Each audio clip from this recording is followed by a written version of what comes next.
दोस्तों, आपको टेस्ट भी करवाया जाएगा, ट्रिक भी बताई जाएगी। तो जल्दी से बताएं, बकरी बिलाप के रचनाकार कौन है? दोस्तों 2 सेकंड है आपके पास।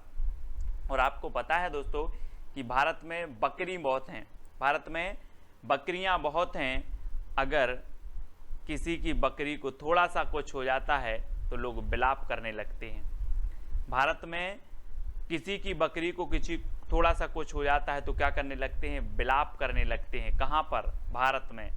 तो बकरी को कुछ हो जाता है तो बिलाप करने लगते हैं भारत में। तो भारतेंदु किसकी रचना हो जाएगी? ये भारतेंदु। बोले बकरी को कुछ हो गया तो बिलाप करते हैं भारत के लोग, तो भारतेंदु जी की रचना हो जाएगी। यानी कि जो आ नंबर है वो आपका बिल्कुल सही हो जाएगा। ठीक है, अगला है दोस्तों, आनंद अरुणोदय के रचनाकार कौन है? दोस्तों आपको पता है कि लास्ट में आपको एक चैलेंज प्रश्न दिया जाएगा और इसका उत्तर आपको लिखना होता है, और सबसे अच्छी ट्रिक आपको कौन सी लगी वो आपको बताना होता है। ठीक है, आनंद अरुणोदय के रचनाकार बताना है दोस्तों। 4 विकल्प हैं और 4 में आपका बिल्कुल सही आंसर क्या होगा? 2 सेकंड में आपने उत्तर का चयन किया है, प्रेमघन। बद्री नारायण चौधरी प्रेमघन की रचना है आनंद अरुणोदय। और दोस्तों अगर कोई 2 शब्द प्रेम के आपसे बोल दे तो आनंद आ जाता है। काय के शब्द बोल दे? प्रेम के। 2 शब्द प्रेम के बोल दे तो आनंद आ जाता है। तो आनंद अरुणोदय रचना किसकी होगी? प्रेमघन की भारतेंदु की? प्रेमघन की होगी ना। और दोस्तों आपको पता है एक इन्होंने आनंद कादम्बनी पत्रिका भी निकाली थी, आनंद कादम्बनी, है ना, इसको भी आपको याद रखना है। आनंद कादम्बनी पत्रिका किसने निकाली थी? प्रेमघन साहब ने, है ना। पूछा जाता है आनंद कादम्बनी पत्रिका किसने निकाली थी? प्रेमघन ने। अगला है प्रेम संपत्ति लता की रचनाकार दोस्त कौन है? दोस्तों आपको पता है दोस्तों कि प्रेम की संपत्ति किसके पास थी? हम बोलते हैं कि हमारे ये प्रॉपर्टी है, हमारी वो है, हमारे पास इतनी संपत्ति है, लेकिन जो प्रेम रूपी संपत्ति थी वो किसके पास थी? आपको पता होगा, आप पढ़ते हैं कि मोहन के पास, मोहन यानी कि श्री कृष्ण के पास थी दोस्तों प्रेम रूपी संपत्ति। तो याद रख लेना, मोहन से जगमोहन, ठाकुर जगमोहन, है ना। आपने पढ़ा होगा कृष्ण जी की पास क्या थी? प्रेम रूपी संपत्ति। सब लोग उनसे प्रेम करते थे। तो प्रेम रूपी संपत्ति किसके पास थी? मोहन। तो मोहन से बनेगा जगमोहन। ठाकुर जगमोहन की रचना है प्रेम संपत्ति लता। ठीक है, अगला है मन की लहर की रचनाकार कौन है? दोस्तों 2 सेकंड में आप अपने उत्तर का चयन करेंगे और मैं आपको बता दूं कि अगर कभी मन में लहर उठ जाए कि हमें पढ़ाई करना है, कभी मन में लहर उठ जाए तो कि हमें पढ़ाई करना है, तो उसका प्रताप बहुत होता है दोस्तों, उसका प्रताप बहुत होता है और आप IAS IPS बन जाते हो, है ना। तो मन में पढ़ाई की लहर उठानी है ना, और उस लहर का इतना प्रताप होगा कि आप IAS बन जाओगे। तो काय का प्रताप है? मन की लहर का प्रताप है। बोले ये तो IAS कैसे बन गए? वो तो ये तो मन की लहर का प्रताप है जो हम IAS बन गए। तो मन की लहर का प्रताप, इसलिए प्रताप नारायण मिश्र, यानी कि ये नंबर आपका बिल्कुल सही हो जाएगा। ठीक है, अगला क्वेश्चन है दोस्तों, भारत 12 मासा के रचनाकार कौन है? 4 विकल्प हैं दोस्तों। हम देखते हैं कि भारत में नहीं, सब जगह कितने मास होते हैं? 12 मास होते हैं, है ना, 12 महीना होते हैं। और आपको पता है कि भारत में 12 मासा जो है राधा और कृष्ण की क्या की जाती है? पूजा की जाती है। भारत में 12 मासा राधा कृष्ण की पूजा की जाती है। तो भारत 12 मासा के रचनाकार कौन होंगे? कौन होंगे? राधा कृष्ण दास, है ना। बोले सर भारत में 12 मासा राधा और कृष्ण की पूजा की जाती है, इसलिए राधा कृष्ण दास इसके रचयिता हो जाएंगे। ठीक है, पावस पचासा की रचनाकार कौन है दोस्तों? 4 विकल्प हैं। तब तक मैं आपको बता दूं कि यहाँ पर एक क्या आ रहा है? पाँव, है ना, और एक क्या आ रहा है? 50। अब आपको पाँव 50 बार पढ़ना है। किसके? अम्बे। आप वो आरती करते ना, अम्बे तू है जगदम्बे काली, पढ़ते ना आरती, तो वो ही है। पाँव 50 बार पढ़ना है बोले अम्बे के, तो अम्बे से बनेगा अंबिका दत्त व्यास। अंबिका दत्त व्यास, पाँव 50, पावस 50, इस प्रकार से पावस 50। और अम्बे के पढ़ना है तो अंबिका दत्त व्यास की रचना होगी। कौन सी? पावस 50। कितने बार पढ़ना है? 50 बार। किसके? अम्बे के, तो अंबिका दत्त व्यास। ठीक है, अगला है भारत दुर्दशा की रचनाकार कौन है? दोस्तों आपको पता है कि भारत दुर्दशा, है ना, अब यहाँ पर भारत आ रहा है और भारत दुर्दशा, तो ये भी रचना किसकी होगी? भारतेंदु की होगी, है ना। भारत दुर्दशा भारतेंदु जी की रचना है ना। भारत भारती मैथिली शरण गुप्त की रचना है, भारत दुर्दशा भारतेंदु की है ना। कभी कभी कंफ्यूज हो जाते लोग, इस प्रकार से आपका डी नंबर बिल्कुल सही हो जाएगा। नेक्स्ट है भारत धर्म के रचनाकार कौन है दोस्तों, भारत धर्म। और आपको पता है कि भारत में जब लोग धर्म करते हैं तो दोस्तों किसके पास जाते हैं, अम्बे माता है ना, काली जी के पास जाते हैं। बोले हम तो धर्म करने जा रहे हैं, कहाँ जा रहे हैं, बोले अम्बे के पास जा रहे हैं, अम्बे। तो भारत में धर्म करते हैं लोग अम्बे के पास जाकर के, तो अंबिका दत्त व्यास है ना, अंबिका दत्त व्यास। भारत धर्म के रचनाकार कौन होंगे, अंबिका दत्त व्यास, यानी सा नंबर आपका बिल्कुल सही हो जाएगा। देश दशा के रचनाकार कौन है दोस्तों, देश दशा। देश दशा बताना है दोस्तों। अब क्या हुआ कि श्री कृष्ण और राधा और कृष्ण सोचते होंगे कि अपने समय में भारत की दशा बहुत अच्छी थी है ना, बहुत प्रेम करते थे लोग। अब देखो देश की दशा कैसी हो गई, देश की दशा कैसी हो गई। कौन सोच रहे हैं, राधा कृष्ण तो राधा कृष्ण दास है ना, राधा कृष्ण दास, देश की दशा है ना। अब याद रख लेना, कभी नहीं बोलना। कौन सोच रहे हैं देश की दशा कैसी हो गई, राधा कृष्ण दास, यानी डी नंबर आपका बिल्कुल सही हो जाएगा। ठीक है, अगला है लोकोक्ति शतक के रचनाकार कौन है दोस्तों। आपको पता है दोस्तों, लोकोक्ति मतलब लोक में प्रचलित जो उक्ति होती हैं, और लोक में प्रचलित जो उक्ति होती हैं इनका प्रताप बहुत होता है दोस्तों। आपने अंदाज किया होगा अपने आसपास पड़ोस में अपने जो बड़े बुजुर्ग होते हैं वो लोकोक्ति फेंक देते हैं, एक आध कुछ होता है और डायलॉग में लोकोक्ति फेंक देते हैं। तो लोकोक्ति का प्रताप बहुत होता है। क्या होता है, प्रताप। तो लोकोक्ति शतक के रचनाकार कौन होंगे, बोले सर लोकोक्ति का प्रताप होता है, इसलिए प्रताप नारायण मिश्र, लोकोक्ति शतक। ठीक है, याद रखेंगे, ए नंबर आपका बिल्कुल सही हो जाएगा। अगला है दोस्तों दशरथ विलाप। दशरथ विलाप के रचनाकार कौन है, 4 विकल्प हैं। और दोस्तों आपको पता है कि जो दशरथ विलाप है, ये दशरथ विलाप भारत के लोगों ने देखा कि अमेरिका के लोगों ने देखा। जब रामायण चल रही थी लॉकडाउन में, तो क्या चल रही थी, रामायण। और रामायण में जब वनवास हुआ राम जी को, तो दशरथ विलाप कर रहे थे। और दशरथ विलाप कर रहे थे तो ये भारत के लोगों ने देखा, भारत के जन बच्चों ने देखा। तो दशरथ विलाप के रचनाकार कौन होंगे, भारत के ने देखा तो भारतेंदु है ना, अमेरिका वालों ने तो नहीं देखा है ना, भारत के लोगों ने देखा तो भारतेंदु। ठीक है, अगला है वर्षा विनोद और फूलों के गुच्छा के रचनाकार कौन है। दोस्तों आपको याद रख लेना है, भारतेंदु को भारत से जोड़ना है, बस भारतेंदु को भारत से। और आपको पता है कि भारत में ऐसी वर्षा होती है, ऐसी वर्षा होती है कि पेड़ों में एक फूल नहीं पूरा गुच्छा ही फूलता है ना। भारत में ऐसी वर्षा होती है कि पेड़ों में एक फूल नहीं पूरा फूल का गुच्छा फूलता है। कहाँ पर, भारत में। तो भारत में वर्षा होती है तो वर्षा विनोद है ना, और फूलों का गुच्छा फूलता है तो फूलों का गुच्छा, ये भी भारतेंदु की है। वर्षा विनोद भी किसकी है, भारतेंदु की है। ठीक है, और एक जगत विनोद पूछी जाती है दोस्तों, जगत विनोद ये रत्नाकर जी की है ना। और आपने एक मिश्र बंधु की जो रचना है वो आपको बतानी है, वो कौन सी विनोद है ना। तो वर्षा विनोद और फूलों के गुच्छा किसकी है, भारतेंदु जी, यानी डी नंबर आपका बिल्कुल सही होगा। 100 अजान एक सुजान की रचनाकार कौन है दोस्तों, 100 अजान एक सुजान। बोले ऐसा क्या है सुजान में कि 100 अजान और एक सुजान, ऐसा क्या है सुजान में। तो बोले भैया सुजान के बाल बहुत अच्छे हैं। क्या है सुजान, क्या आपने देखा होगा घनानंद जी की प्रेमिका का नाम था सुजान है ना। अब बोले 100 अजान और एक सुजान, तो बहुत सारे लोग बोले यार सुजान में ऐसा क्या है। तो बोले सुजान के बाल बहुत अच्छे हैं, तो बाल से बनेगा बालकृष्ण भट्ट। सुजान के क्या हैं, बाल बहुत अच्छे हैं, एक अजान और 100 सुजान है ना। एक इसकी है बालकृष्ण भट्ट जी का है ना, ये 4 नंबर आपका बिल्कुल सही हो जाएगा है ना। हिंदी प्रदीप के ये रचनाकार थे। तो हमने आपको याद करवाई थी ट्रिक कि प्रदीप के बाल भट्टा से भरत गए है ना। तो प्रदीप, हिंदी प्रदीप और बाल से बालकृष्ण भट्ट, इस प्रकार से आपको याद रखना है। अगला है दोस्तों नूतन ब्रह्मचारी के रचनाकार कौन है, और 4 विकल्प हैं, 2 सेकंड है। नूतन मतलब होता है नया, नूतन मतलब होता है क्या, नया। अब नया ब्रह्मचारी कौन बनेगा, कोई बालक ही बनेगा, कोई बाल बनेगा है ना। तो आपने एक सुना होगा बाल ब्रह्मचारी और एक सुना है यहाँ पर नूतन ब्रह्मचारी।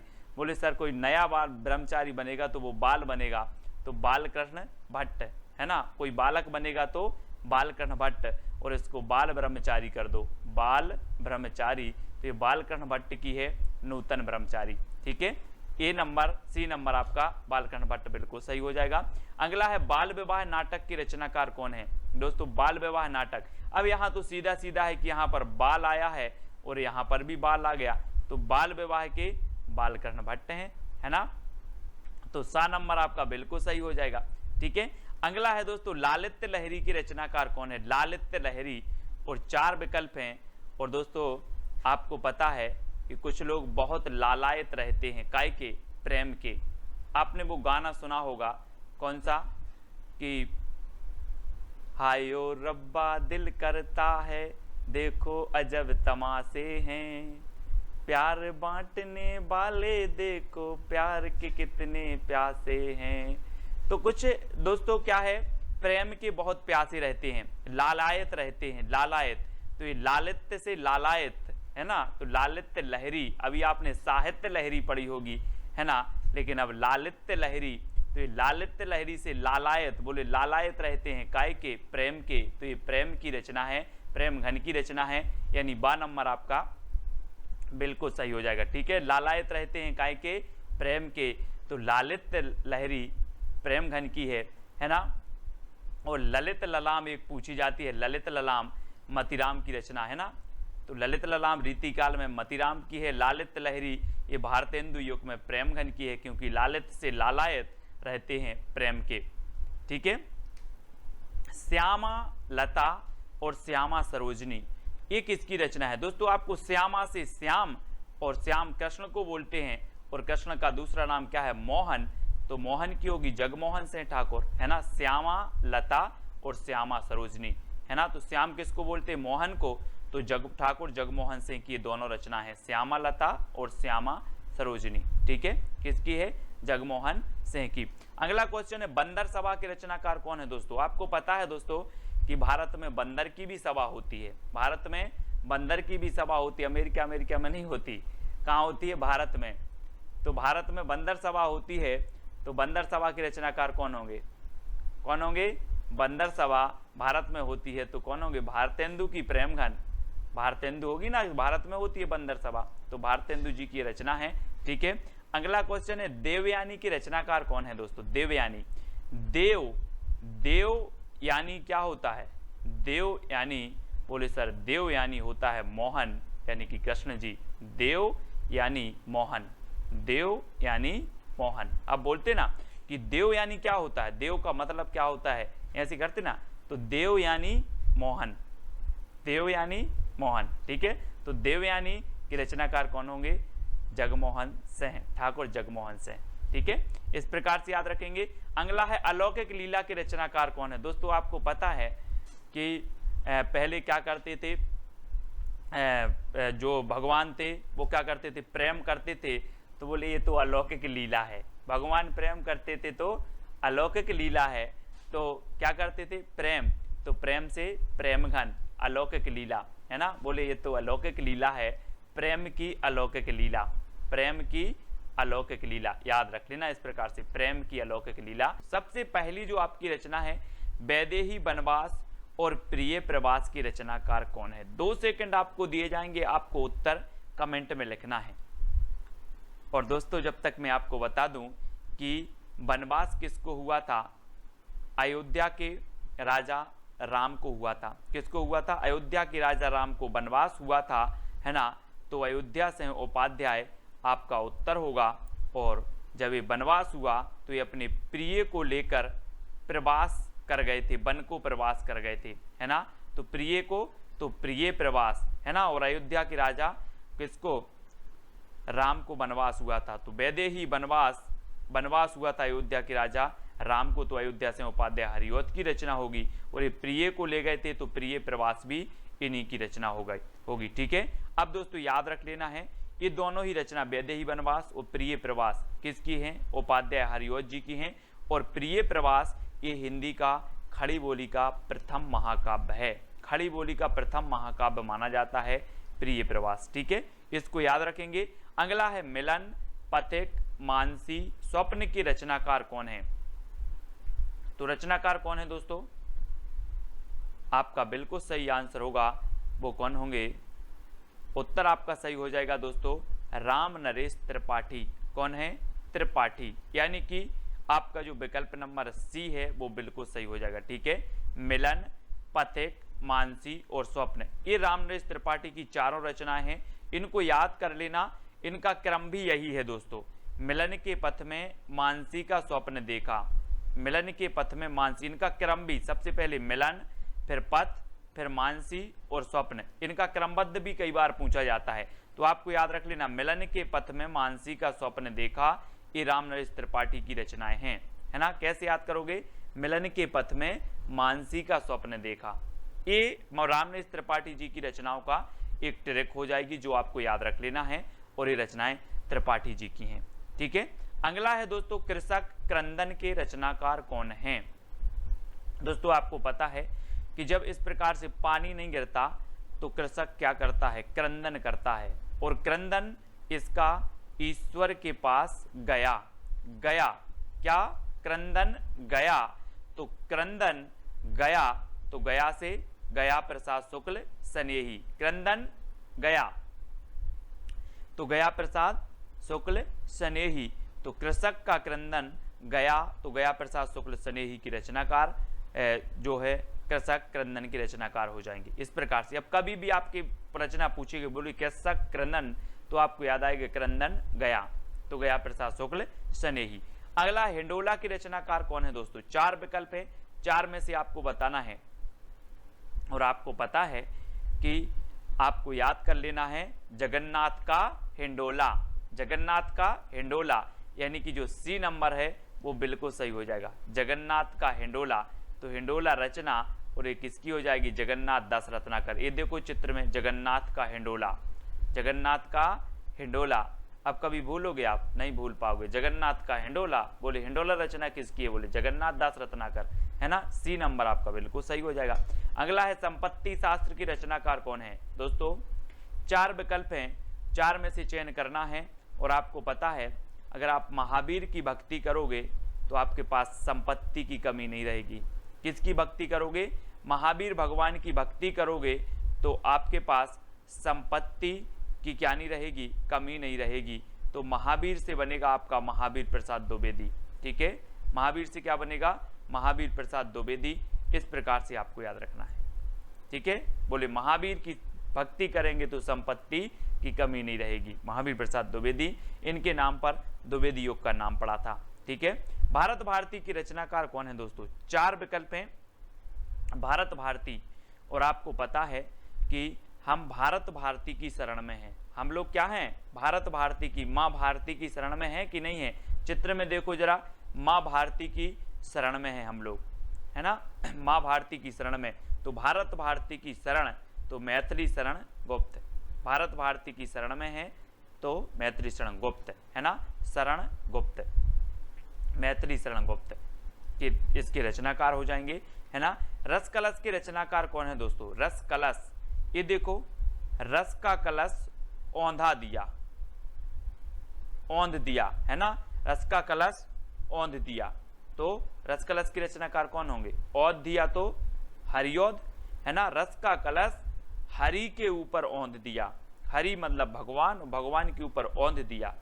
तो रस कलश हरि के ऊपर औंध दिया, चित्र में देखो, हरि के ऊपर औंध दिया, है ना, औंध दिया ना, तो हरिऔध, रस कलश रचनाकार हरिऔध की है। ठीक है, अगला है काव्य मंजूषा के रचनाकार कौन है दोस्तों? चार विकल्प हैं, 4 सेकंड में आप उत्तर बताएंगे। ट्रिक भी आपके सामने है कि महावीर का काव्य मंजूषा पढ़ती है।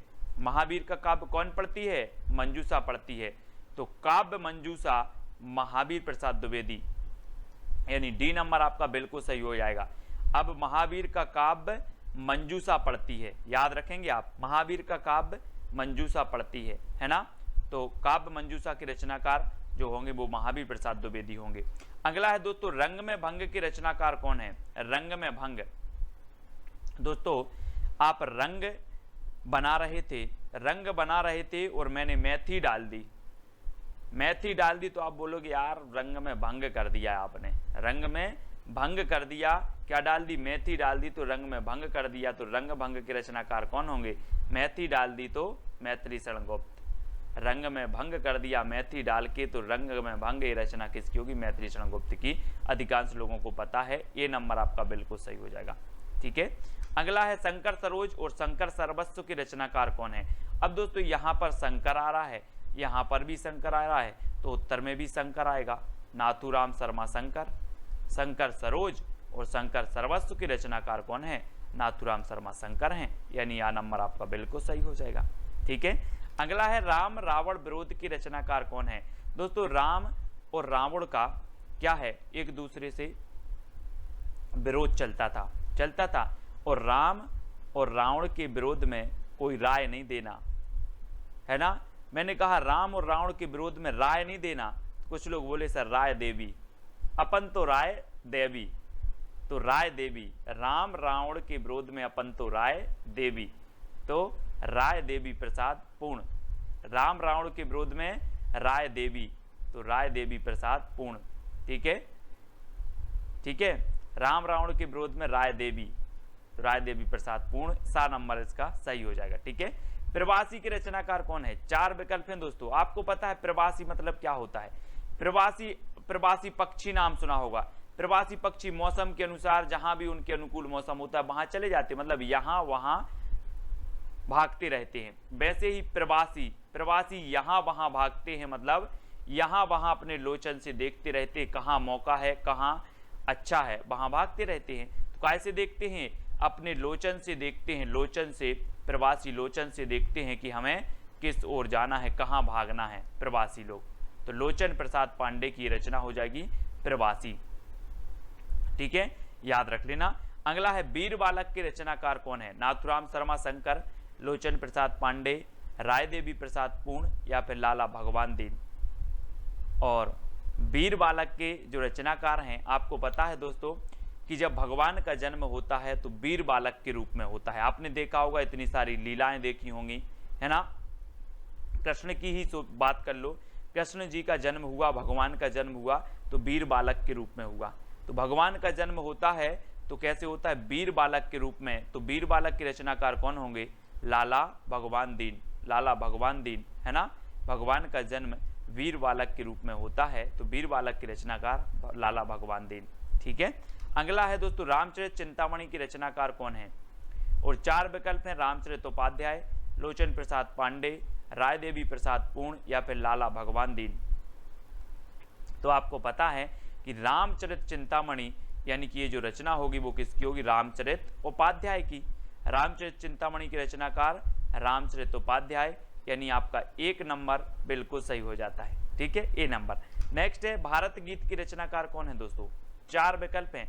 हमने भारत भारती पढ़ा था, किसका? भारत भारती, अपने मैथिली शरण गुप्त की रचना पढ़ी थी। ठीक है, और ये भारत गीत पूछा गया है तो पाठक लोग क्या करते? भारत के गीत गाते हैं। पाठक भारत के गीत गाते हैं। कौन गाते हैं? पाठक। तो श्रीधर पाठक, तो पाठक भारत के गीत गाते हैं, तो भारत गीत के रचनाकार कौन होंगे? श्रीधर पाठक, यानी सा नंबर आपका बिल्कुल सही हो जाएगा, सा नंबर।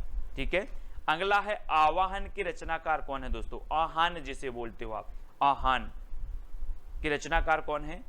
तो वो है बालकृष्ण शर्मा नवीन, है ना। और दोस्तों आज कृष्ण जन्माष्टमी भी है, तो हम कृष्ण का क्या करते हैं? आवाहन करते हैं, कृष्ण जी आओ मेरे मन मंदिर में विराजमान हो जाओ, है ना। इस प्रकार से क्या करते? आवाहन करते हैं, कृष्ण जी आओ और मेरे मन मंदिर में विराजमान हो जाओ। तो किसका आह्वान करते हैं हम? कृष्ण का। तो बालकृष्ण शर्मा नवीन की रचना कौन सी है? आवाहन, है ना, यानी बा नंबर आपका बिल्कुल सही हो जाएगा, बा नंबर। नेक्स्ट है यशोधरा और साकेत की रचनाकार कौन है? 4 विकल्प हैं और 4 में से चयन करना है। और रामचरित उपाध्याय, बालकृष्ण शर्मा नवीन, मैथिली शरण गुप्त, लाला भगवान दीन। तो आपका बिल्कुल सही आंसर होगा दोस्तों कि यशोधरा और साकेत ने मैथिली, है ना। जब 10वीं पास हो जाती है उसके बाद सब्जेक्ट लेना पड़ता है इस प्रकार से। तो यशोधरा और साकेत ने क्या ली? मैथिली। तो यशोधरा और साकेत की रचनाकार कौन होंगे? मैथिली शरण गुप्त, मैथिली शरण गुप्त। अब याद रख लेना यशोधरा और साकेत ने मैथिली, यशोधरा और साकेत ने क्या ली, मैथिली। तो मैथिली शरण गुप्त की रचना होगी। एक खंड काव्य है यशोधरा और ये साकेत महाकाव्य है, इसमें 12 सर्ग हैं, है ना, याद रखना। और 12वें सर्ग में उर्मिला और लक्ष्मण का मिलन भी है। नेक्स्ट है स्वदेशी कुंडल की रचनाकार कौन है। दोस्तों अब अगर कोई कुंडल खरीदना है, किसी को मतलब सोने के कुंडल खरीदना है तो अपन क्या करेंगे, स्वदेशी की राय दोगे कि चाइना की खरीदवा दोगे। स्वदेशी की राय देवी, स्वदेशी की राय देवी। बोले सर अपन तो स्वदेशी की राय देवी, है ना, स्वदेशी की राय देवी। तो स्वदेशी कुंडल राय देवी, राय देवी प्रसाद पूर्ण, स्वदेशी की राय देवी। काय की राय देवी, स्वदेशी की। तो 7 नंबर आपका बिल्कुल स्वदेशी कुंडल के रचनाकार कौन हो जाएंगे, राय देवी प्रसाद पूर्ण। बिकट भट्ट के रचनाकार कौन है दोस्तों, बिकट भट्ट। 4 विकल्प हैं और 4 में आपको याद रखना है कि रामचरित उपाध्याय की है, बालकन शर्मा नवीन की है, मैत्री शरण गुप्त की है या फिर लाला भगवान दीन की है। तो याद रख लेना है आपको, आपका सही उत्तर हो जाएगा मैत्री शरण गुप्त की। मैथिली का विकेट गिर गया, मैथिली का विकट गिर गया, मैथिली का दे देखो विकट गिर गया। तो बिकट भट्ट की रचनाकार कौन होंगे, बोले सर मैथिली का विकट गिर गया, विकट गिर गया तो मैथिली शरण गुप्त, ठीक है, विकट गिर गया और बिकट भट्ट मैथिली शरण गुप्त, है ना। अगला है उद्धव शतक और गंगा अवतरण की रचनाकार कौन है, रामचरित उपाध्याय, जगन्नाथ दास रत्नाकर, मैथिली शरण गुप्त या फिर लाला भगवान दीन। 4 विकल्प हैं, 4 में से आपको चयन करना है, वीडियो को लाइक करना है और आपको शेयर भी करना है, ठीक है। और आपका बिल्कुल सही आंसर होगा कि उद्धव शतक और गंगा अवतरण की रचनाकार हैं जगन्नाथ दास रत्नाकर। रत्नाकर ने गंगा अवतरण में शतक लगाया, रत्नाकर ने गंगा अवतरण में शतक लगाया, गंगा अवतरण से गंगा अवतरण शतक लगाया तो उद्धव शतक, ठीक है। रत्नाकर ने कब लगाया, गंगा अवतरण में शतक लगाया। रामायणी महाकाव्य की रचनाकार कौन है। 4 विकल्प हैं, 2 सेकंड में आप अपने उत्तर का बताना है दोस्तों। और यहाँ पर चित्र में देखना दोस्तों, एक कामायनी रचना है और ये महाकाव्य है। और आपको पता है कि आप कामना करने जाते हो कहाँ पर, जय शंकर के प्रसाद, शंकर जी के पास जाते हो ना, भगवान मुझे परीक्षा पास करवा देना, तो क्या करने जाते हो, कामना करने जाते हो। तो कामायनी महाकाव्य किसका होगा, शंकर जी के पास जाते हो तो जय शंकर प्रसाद, ठीक है। और एक कामायनी दोस्तों आपको ये आपको रचना दिख रहा है, ये रचना है, ये बुक है और ये जयशंकर प्रसाद जी की है, ठीक है। और ये महाकाव्य है, कितने सर्गों का महाकाव्य है, 15 सर्गों का महाकाव्य है दोस्तों। और 1935 में ये प्रकाशित हुआ था, ठीक है। तो याद रख लेना, छायावाद का श्रेष्ठ महाकाव्य माना जाता है। लोकायतन महाकाव्य के रचनाकार कौन है दोस्तों। 4 विकल्प हैं दोस्तों, महाकाव्य लोकायतन और कामायनी, ये दोनों ही छायावाद के महाकाव्य हैं। और आपको बताना है 2 सेकंड में। और इसकी जो ट्रैक है दोस्तों, लोक में सुमित्रा आए हैं, लोक में सुमित्रा आए हैं, तो लोक में तो लोकायतन और सुमित्रा आए हैं तो सुमित्रा नंदन पंत।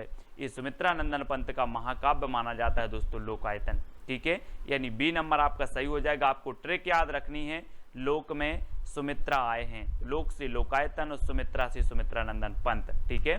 पल्लव के रचनाकार कौन है दोस्तों। 4 विकल्प हैं, जब तक मैं आपको बता दूं कि जो पल्लव है इसे छायावाद का घोषणा पत्र, छायावाद का मैनिफेस्टो कहा जाता है। पंत जी की प्रसिद्धि का आधार भी कौन सा है, पल्लव ग्रंथ है। और ये किसकी है, पंत जी की है, सुमित्रा नंदन पंत। और इन्हें प्रकृति का चेतेरा कवि भी कहा जाता है ना, प्रकृति का सुकुमार कवि, प्रकृति का चेतेरा कवि। और दोस्तों सुमित्रा से पल्लव पड़ा है, आप बोलते ना कि किससे पाला पड़ गया यार, वही है, सुमित्रा से पाला पड़ा है, सुमित्रा से पल्लव पड़ा है, ठीक है। तो सुमित्रा से पल्लव पड़ा तो सुमित्रा नंदन पंत की रचना हो जाएगी पल्लव। तुलसीदास के रचनाकार कौन है। 4 विकल्प हैं, जयशंकर प्रसाद, सुमित्रा नंदन पंत, निराला, महादेवी वर्मा। और आपको पता है दोस्तों तुलसीदास एक श्रेष्ठ कवि हैं और तुलसीदास रचना भी है। तो तुलसीदास निराला कवि है, तुलसीदास निराला कवि है। तो तुलसीदास तो निराला कवि है ही दोस्तों। और तुलसीदास जो रचना है ये भी निराली रचना है, यानी कि निराली से और निराला से आपका निराला सा नंबर सही हो जाएगा। आपको याद रख लेना तुलसीदास निराला कवि है, ठीक है। तो ये तुलसीदास रचना निराला की हो जाएगी, ठीक है। अगला है दोस्तों राम की शक्ति पूजा के रचनाकार कौन है? बहुत ही बढ़िया रचना है और मोस्ट इंपॉर्टेंट है दोस्तों। और राम की शक्ति की पूजा कौन करते हैं? निराले व्यक्ति करते हैं, है ना। या फिर राम की शक्ति पूजा निराली है, राम की शक्ति पूजा निराली है, राम की शक्ति पूजा निराले व्यक्ति करते हैं। तो राम की शक्ति पूजा के रचनाकार कौन होंगे? कौन होंगे? निराला, यानी कि जो सा नंबर है वो आपका बिल्कुल सही हो जाएगा। यामा के रचनाकार कौन है दोस्तों? यामा, जैसे कि 1982 में ज्ञानपीठ पुरस्कार मिला था दोस्तों। और आपको पता है कि आप बोलते ना या माँ, या माँ बोलते किसे? महादेवी को, महादेवी को माँ बोलते हैं। तो ये यामा भी रचना किसकी हो जाएगी? महादेवी वर्मा की हो जाएगी। ठीक है, याद रख लेना। छायावाद की श्रेष्ठ कवित्री हैं दोस्तों। इन्हें आधुनिक मीरा भी कहा जाता है ना। आधुनिक मीरा किसे कहा जाता है? तो महादेवी वर्मा को, है ना।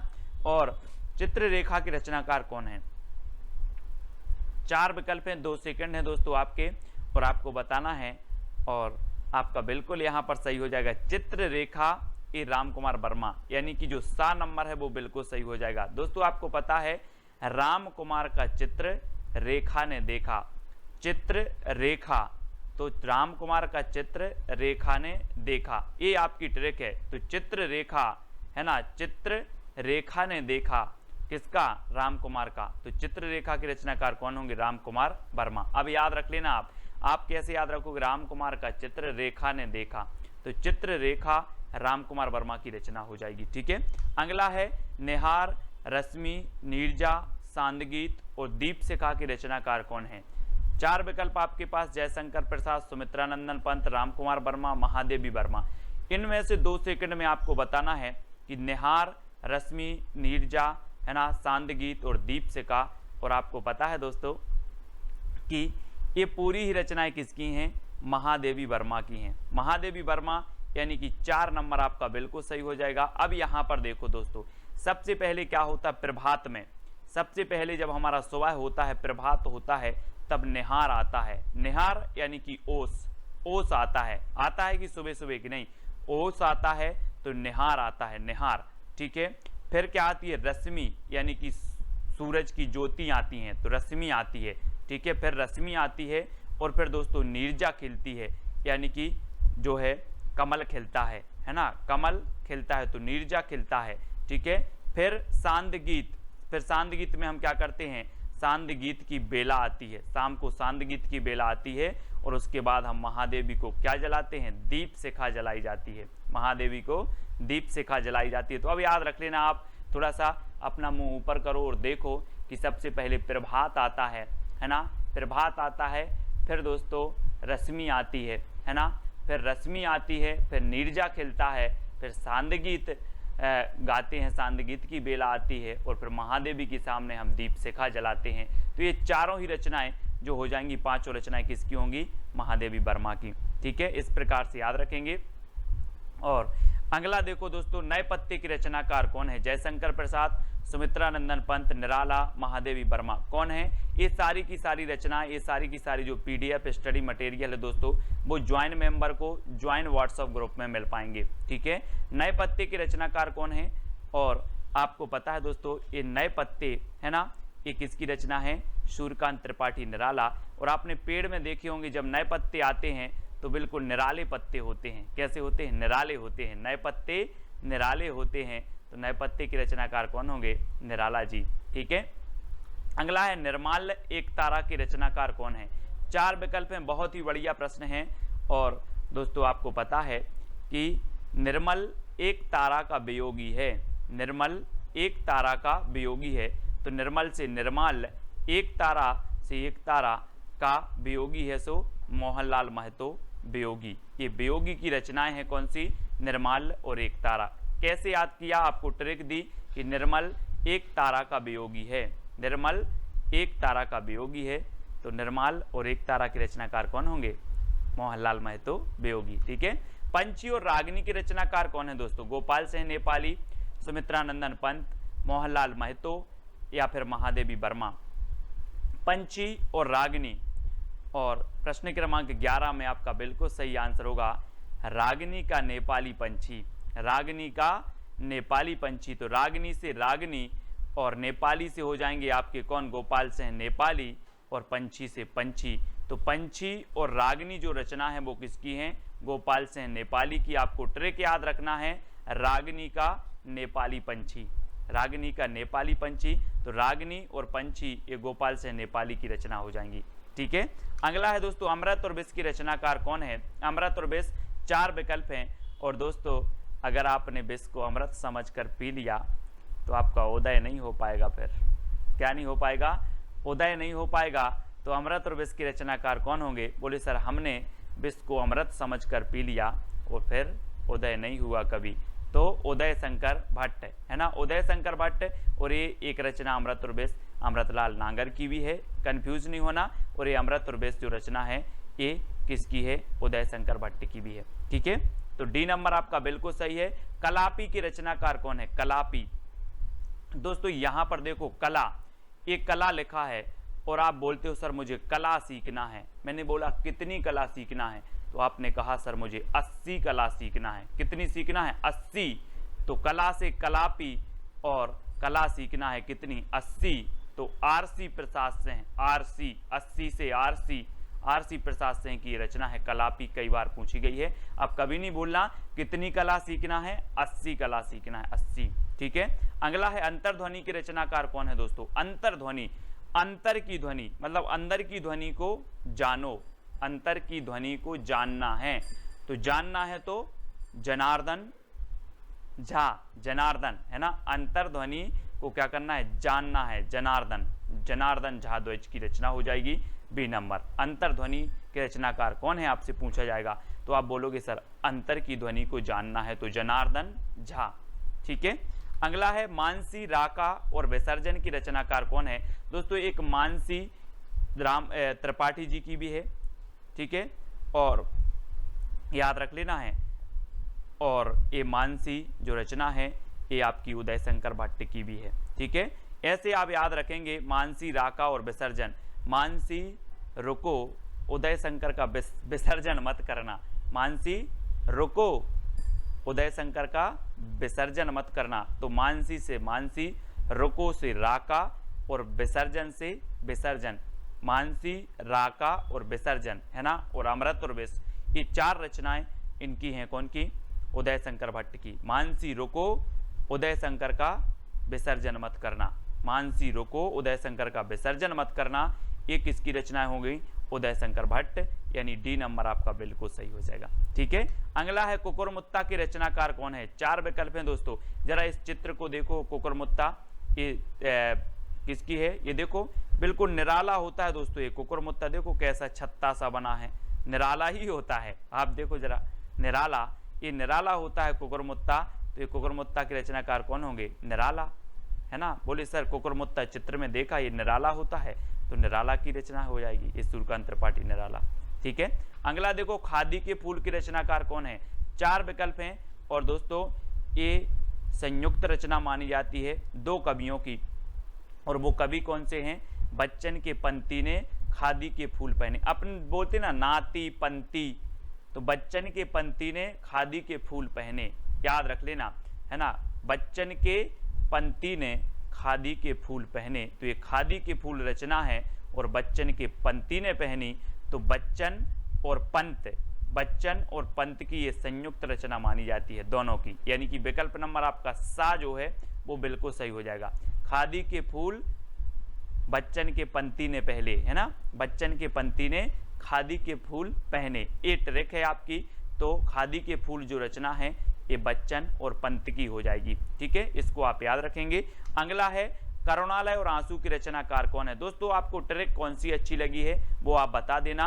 और आप ज्वाइन व्हाट्सएप ग्रुप से ज्वाइन होना चाहते हैं, है ना, जुड़ना चाहते हैं, तो आपको चैनल के ज्वाइन मेंबर बनना पड़ेगा। ज्वाइन मेंबर का अलग से व्हाट्सएप ग्रुप है, और जो है सब्सक्राइबर मेंबर का अलग से व्हाट्सएप ग्रुप है। ठीक है, तो ज्वाइन मेंबर को विशेष जो है यहाँ पर स्टडी मटेरियल प्रेषित किया जाता है दोस्तों, और सब्सक्राइब मेंबर को टेस्ट आदि बहुत सारी चीज़ें करवाई जाती हैं। तो आप ज्वाइन मेंबर बनना चाहते हैं तो चैनल के ज्वाइन बटन पर क्लिक करें, और वहाँ से आप कुछ राशि पे करके जो है ज्वाइन मेंबर बन सकते हो। करुणालय और आंसू की रचनाकार कौन है। दोस्तों आपको पता है कि करुणालय आंसू, करुणा के आंसू, हम पढ़ते ना करुणा के आंसू शंकर जी के सामने करुण के आंसू, ऐसे लिख लो, शंकर जी के सामने करुण के आंसू बहाते हैं, करुणा के आंसू बहाते हैं, करुण से करुणा कर दो, करुणा के आंसू बहाते हैं, किसके सामने, शंकर जी के सामने। तो शंकर जी यानी कि जयशंकर प्रसाद। वैसे तो करुणालय और आंसू सभी को पता होगा, लेकिन याद रख ले कि जो है शंकर जी के सामने करुणा के आंसू बहाते हैं, करुणा के आंसू, तो करुणालय और आंसू, ठीक है। इस प्रकार से कामायनी इनकी हम रचना पढ़ चुके हैं, ठीक है। करुणालय भी है, आंसू भी है, झरना भी है, और उर्वशी एक इनकी रचना भी है, ठीक है। तो इनको भी आपको याद रखेंगे। और यहाँ पर शंकर जी के सामने करुणा के आंसू बहाते हैं। लहर, झरना और उर्वशी के रचनाकार कौन है दोस्तों? 4 विकल्प हैं, 4 में से आपको बताना है, और यहाँ पर आपका जो बिल्कुल सही आंसर हो जाएगा वो क्या हो जाएगा? लहर। यहाँ पर देखो दोस्तों, ये शंकर जी बैठे हुए हैं, है ना, शंकर जी बैठे हैं, और यहाँ से इनके जटों से लहर निकली। तो लहर निकली तो मानो ऐसा लग रहा था कि झरना निकला है, कोई झरना, है ना। और जब लोगों ने देखा तो लोगों के उर बसी, लोगों के उर मतलब हृदय, और हृदय में बसी। तो ऐसी लहर निकली कि झरना लग रहा था, और जब झरना लोगों ने देखा तो लोगों के उर बसी। तो कहाँ से? शंकर जी की जटाओं से। आप बोलते ना कि गंगा निकली है। तो लहर, झरना और उर्वशी के रचनाकार कौन होंगे? जयशंकर प्रसाद, ठीक है। शंकर जी का नाम आ रहा है तो यहाँ भी जयशंकर प्रसाद। कि कृष्णार्जुन युद्ध 1918 के रचनाकार कौन है? अब 2 सेकंड आपको दिए जाते हैं, 4 विकल्प आपके पास हैं दोस्तों। अब यहाँ पर एक रचना आई है कृष्णार्जुन युद्ध। अब दोस्तों एक बात कॉमन सेंस लगाना कि कृष्ण और अर्जुन का युद्ध क्यों हुआ होगा? क्यों हुआ होगा? माखन के चक्कर में। काय के चक्कर में? यहाँ पर देखो, कृष्ण और अर्जुन का बोले सर, कृष्ण और अर्जुन का युद्ध हुआ था माखन के चक्कर में। तो कृष्ण अर्जुन युद्ध के रचनाकार कौन होंगे? माखन के चक्कर में हुआ तो माखनलाल चतुर्वेदी, ठीक है।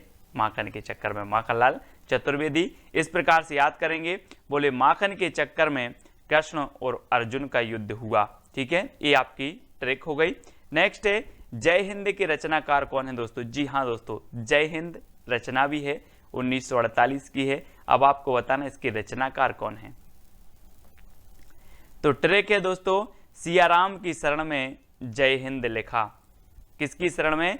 यहां पर चित्र में देखो, सियाराम की शरण में जय हिंद लिखा, ठीक है। तो किसकी शरण में? सियाराम शरण गुप्त, ठीक है।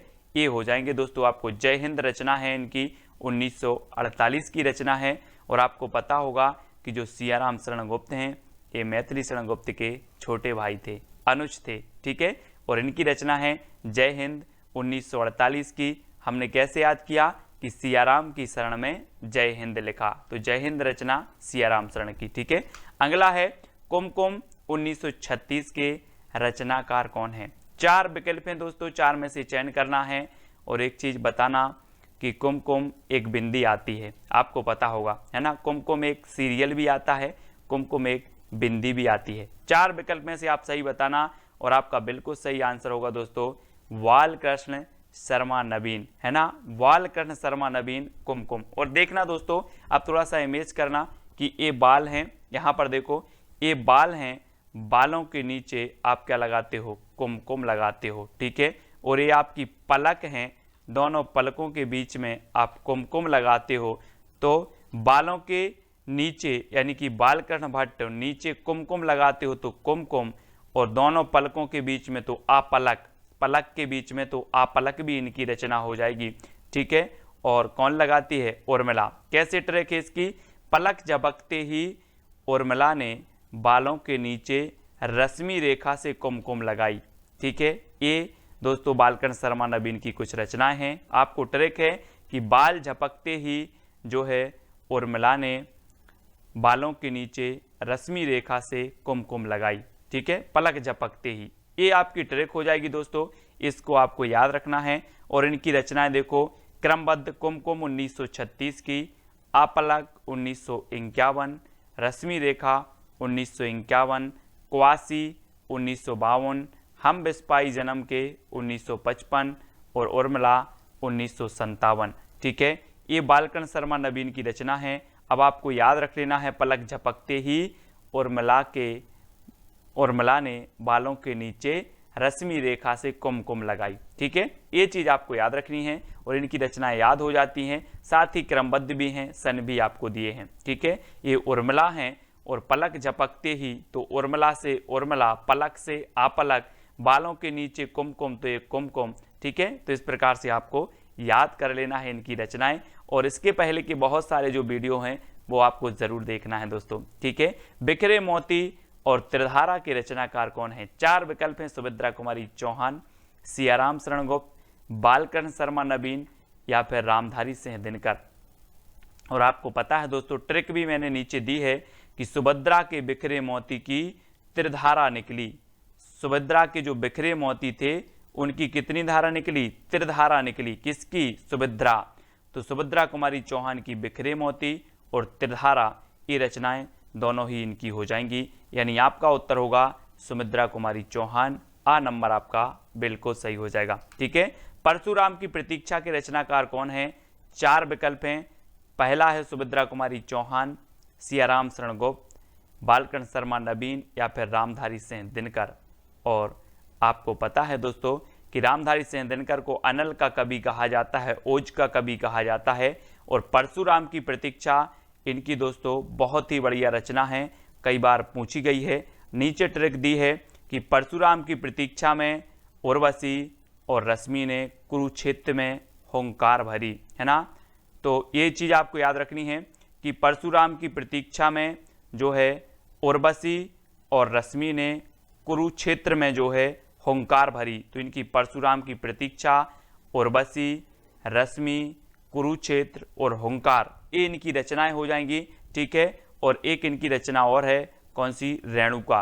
रेणुका भी आपको याद रखनी है। ठीक है, इन्हीं की है, दिनकर जी की। और उर्वशी के लिए दोस्तों इन्हें 1978 में ज्ञानपीठ पुरस्कार भी मिला है। ठीक है, तो याद रखेंगे, क्या याद रखना? परशुराम की प्रतीक्षा में उर्वशी और रश्मि ने कुरुक्षेत्र में हुंकार भरी। ठीक है, ये चीज आपको याद रखनी है। हल्दी घाटी के रचनाकार कौन है? हल्दी घाटी के रचनाकार बताना है दोस्तों, मैथिली शरण गुप्त, श्याम नारायण पांडे, बालकृष्ण शर्मा नवीन या फिर रामधारी सिंह दिनकर। और आपका बिल्कुल सही आंसर क्या हो जाएगा? हल्दी घाटी के जो रचनाकार हैं वो हैं श्याम नारायण पांडे। श्याम नारायण पांडे। अब एक चीज याद रख लेना दोस्तों, एक रचना है श्याम सगाई। श्याम सगाई रचना किसकी है? नंददास की रचना है। और श्याम की सगाई में दोस्तों हल्दी जरूर लगेगी। क्या लगेगी? हल्दी लगेगी।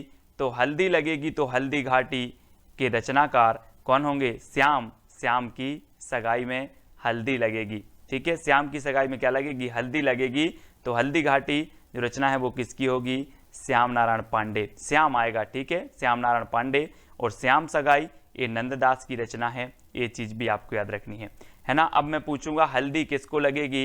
बोले सर श्याम की सगाई में। तो श्याम सगाई, नंददास और हल्दी घाटी, ये श्याम नारायण पांडे। ठीक है, अगला है जीवन संगीत के रचनाकार कौन है?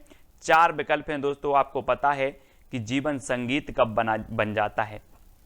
अगर दोस्तों आप जगन्नाथपुरी चले जाओ तो संगीत जीवन आपका जो है वो संगीत बन जाता है। कहाँ जाना है? जगन्नाथपुरी आपको जाना है तो आपका जीवन संगीत बन जाएगा। और सबसे बड़ी बात है दोस्तों कि यहाँ पर प्रसाद बहुत मिलता है। क्या मिलता है? प्रसाद। तो जीवन संगीत कब बनता है? जब आप जगन्नाथपुरी जाओगे और यहाँ पर प्रसाद मिलता है, तो जगन्नाथ प्रसाद मिलिंद, है ना। प्रसाद मिलिंद, जगन्नाथपुरी में प्रसाद मिलिंद, तो जीवन संगीत बन जाता है ना। इस प्रकार से अब मैं पूछूंगा जीवन संगीत कब बन जाता है, तो आप बताओगे कि सर जगन्नाथपुरी पहुंच जाएं और वहां पर प्रसाद बहुत मिलता है तो जीवन संगीत बन जाता है। ठीक है, तो जीवन संगीत, जगन्नाथ प्रसाद मिलिंद। ठीक है, अगला है ज्वाला के रचनाकार कौन है?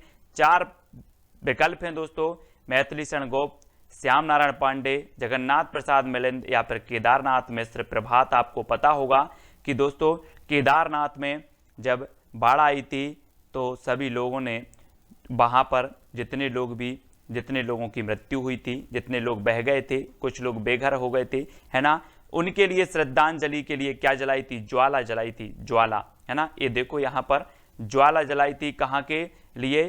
केदारनाथ के लिए। तो ज्वाला के रचनाकार कौन होंगे? केदारनाथ नाथ मिश्र प्रभात। अब यहाँ अग्रवाल नहीं जोड़ना, सिंह नहीं जोड़ना, ये केदारनाथ मिश्र प्रभात हैं जिनकी रचना है ज्वाला। ठीक है, ये चीज आपको याद रखनी है।